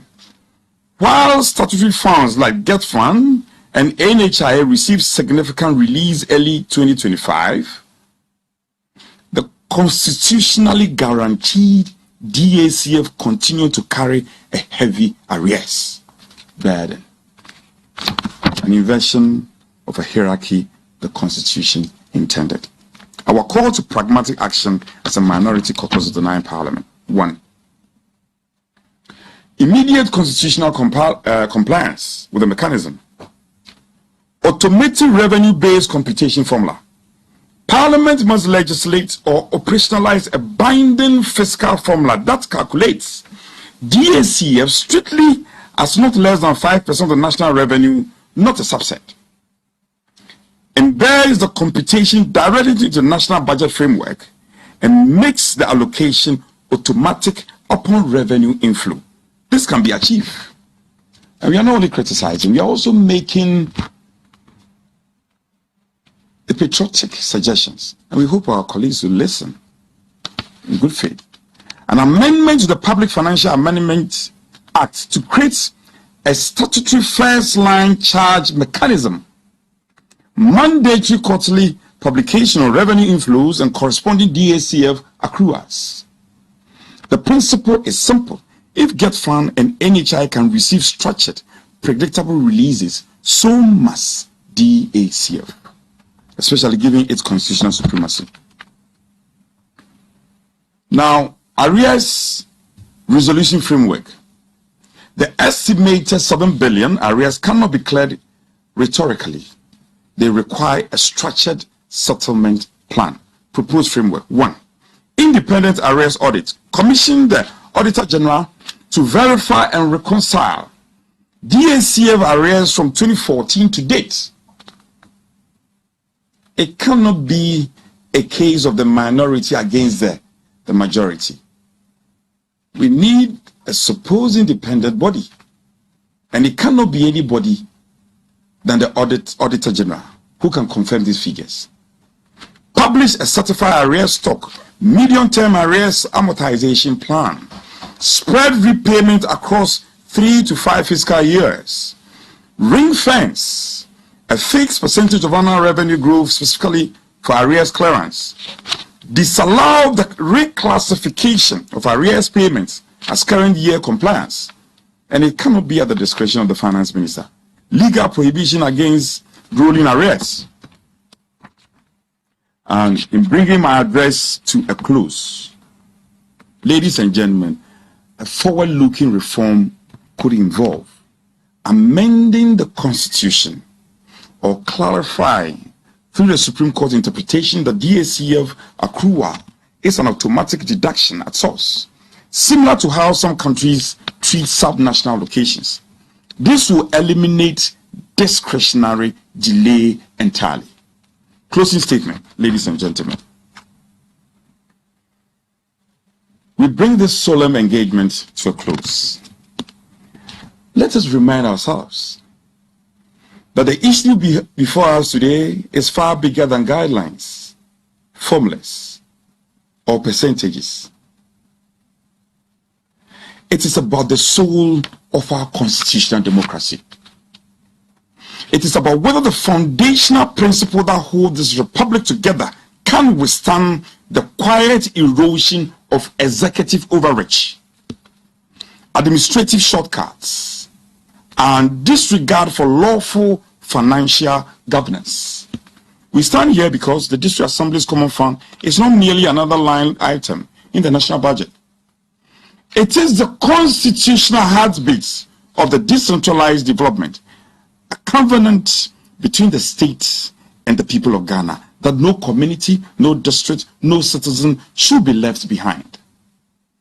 It is the fund which our constitution breathes lives into equity, fairness, and balanced development.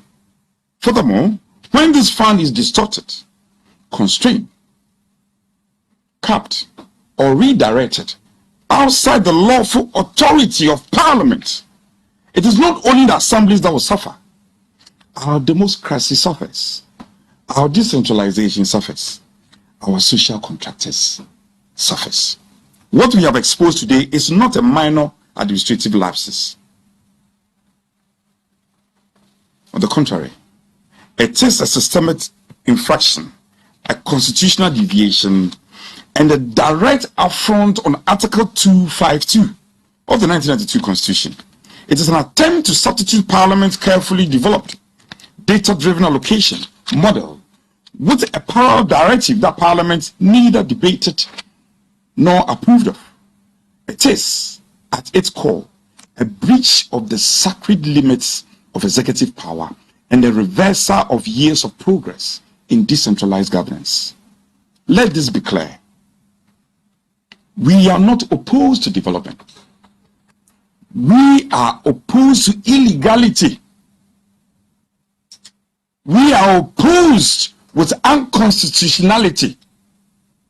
We are opposed to action that weakens our republic. We speak today because silence will constitute a betrayal. Betrayal of the Constitution, betrayal of our assemblies whose projects are stalled, betrayal of contractors who remain unpaid, and betrayal of citizens whose development needs remain unmet, while billions in DACF arrests stand outstanding. We cannot be silent when the Supreme Court, as in the celebrated case of Benjamin Komla-Kodo and Richard Koshiga and the Attorney General, has already pronounced that DACF allocations cannot be capped and must never fall below the 5% threshold of total national revenue, a ruling that government continues to ignore.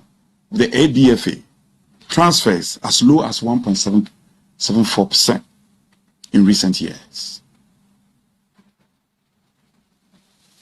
An ugly history that the NDC is establishing. We cannot be silent when arrears for 2024 alone, estimated at 7 billion Ghana cedis, continue to cripple local development and weaken basic service delivery across the nation. We cannot be silent. We cannot. When Get Fund and NHI received their statutory payment, over 2.7 billion and some 2.03 billion respectively in the early 2025, while the constitutionally mandated GACF continue to be starved. And we will not be silent. Today, we reaffirm a simple truth. Constitution do not enforce themselves. Citizens do. Leaders do. Parliaments do. And when necessary, minorities do. We stand today not as adversaries of government, but as custodians of constitutional governance. Our duty is clear: to insist on fidelity to the law, to hold power accountable, to protect the integrity of decentralization, and defend the right of every district from Sabuzugu to Jomoro, from Doma to Keta, to receive the resources that the Constitution has guaranteed them. We will die for the protection of the Constitution of this country. We will continue to shine lights where opacity persists, to challenge illegality wherever it manifests, and to hold firm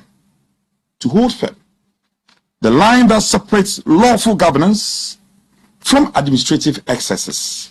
Let us go forward, strengthened by conviction,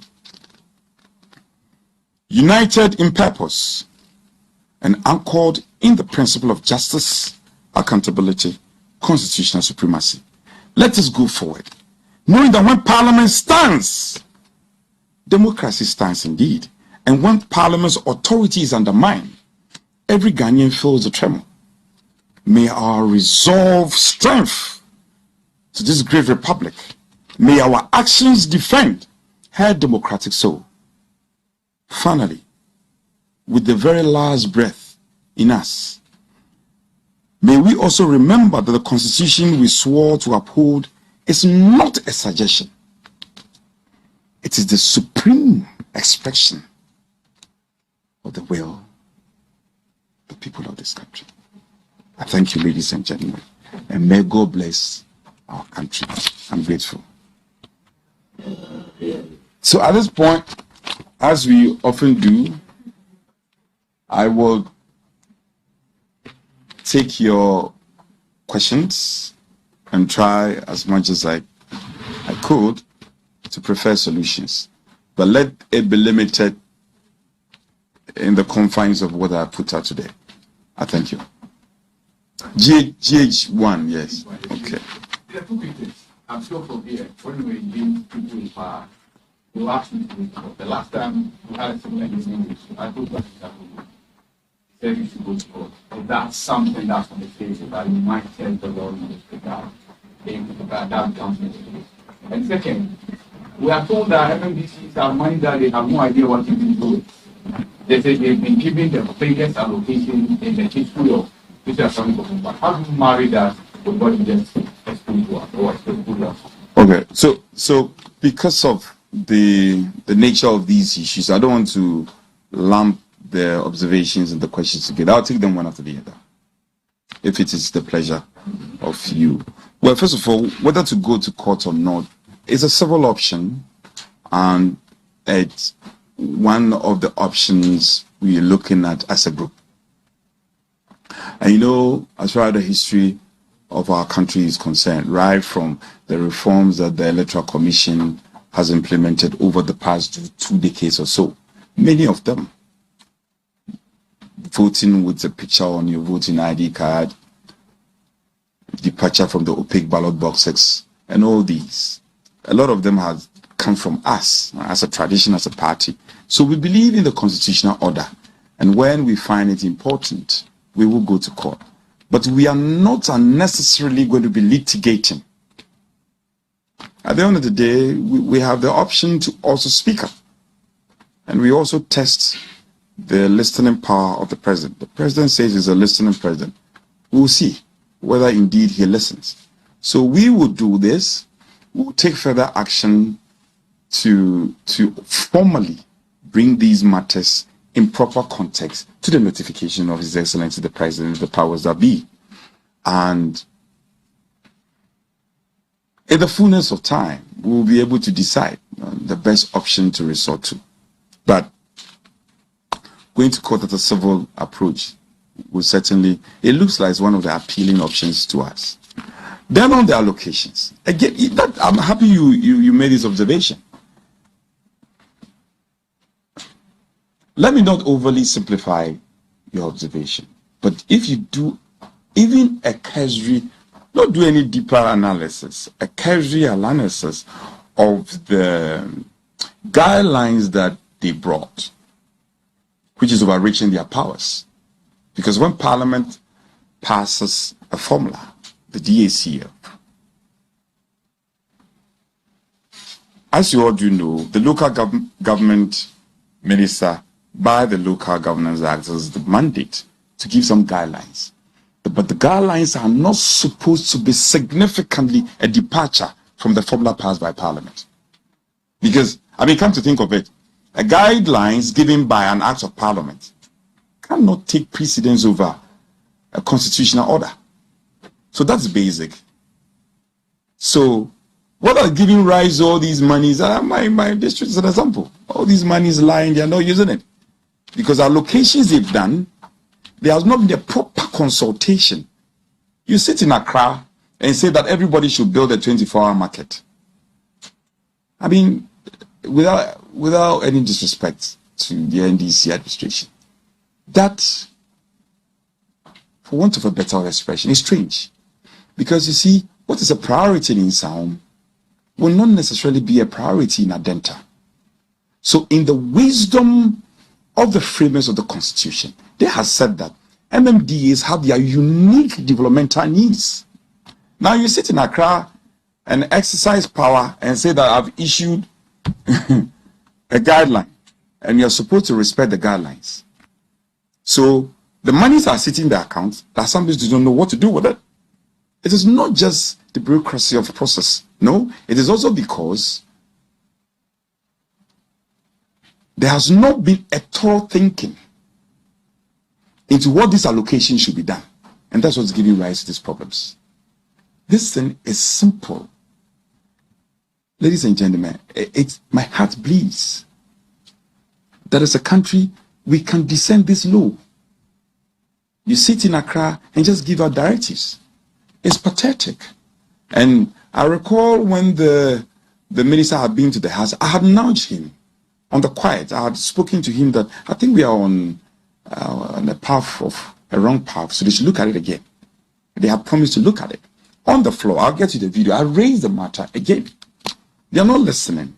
You see, I think they are carried away by the supermajority, their so-called supermajority. So we will do whatever pleases us. It's most unfortunate. I don't know if I've answered your question.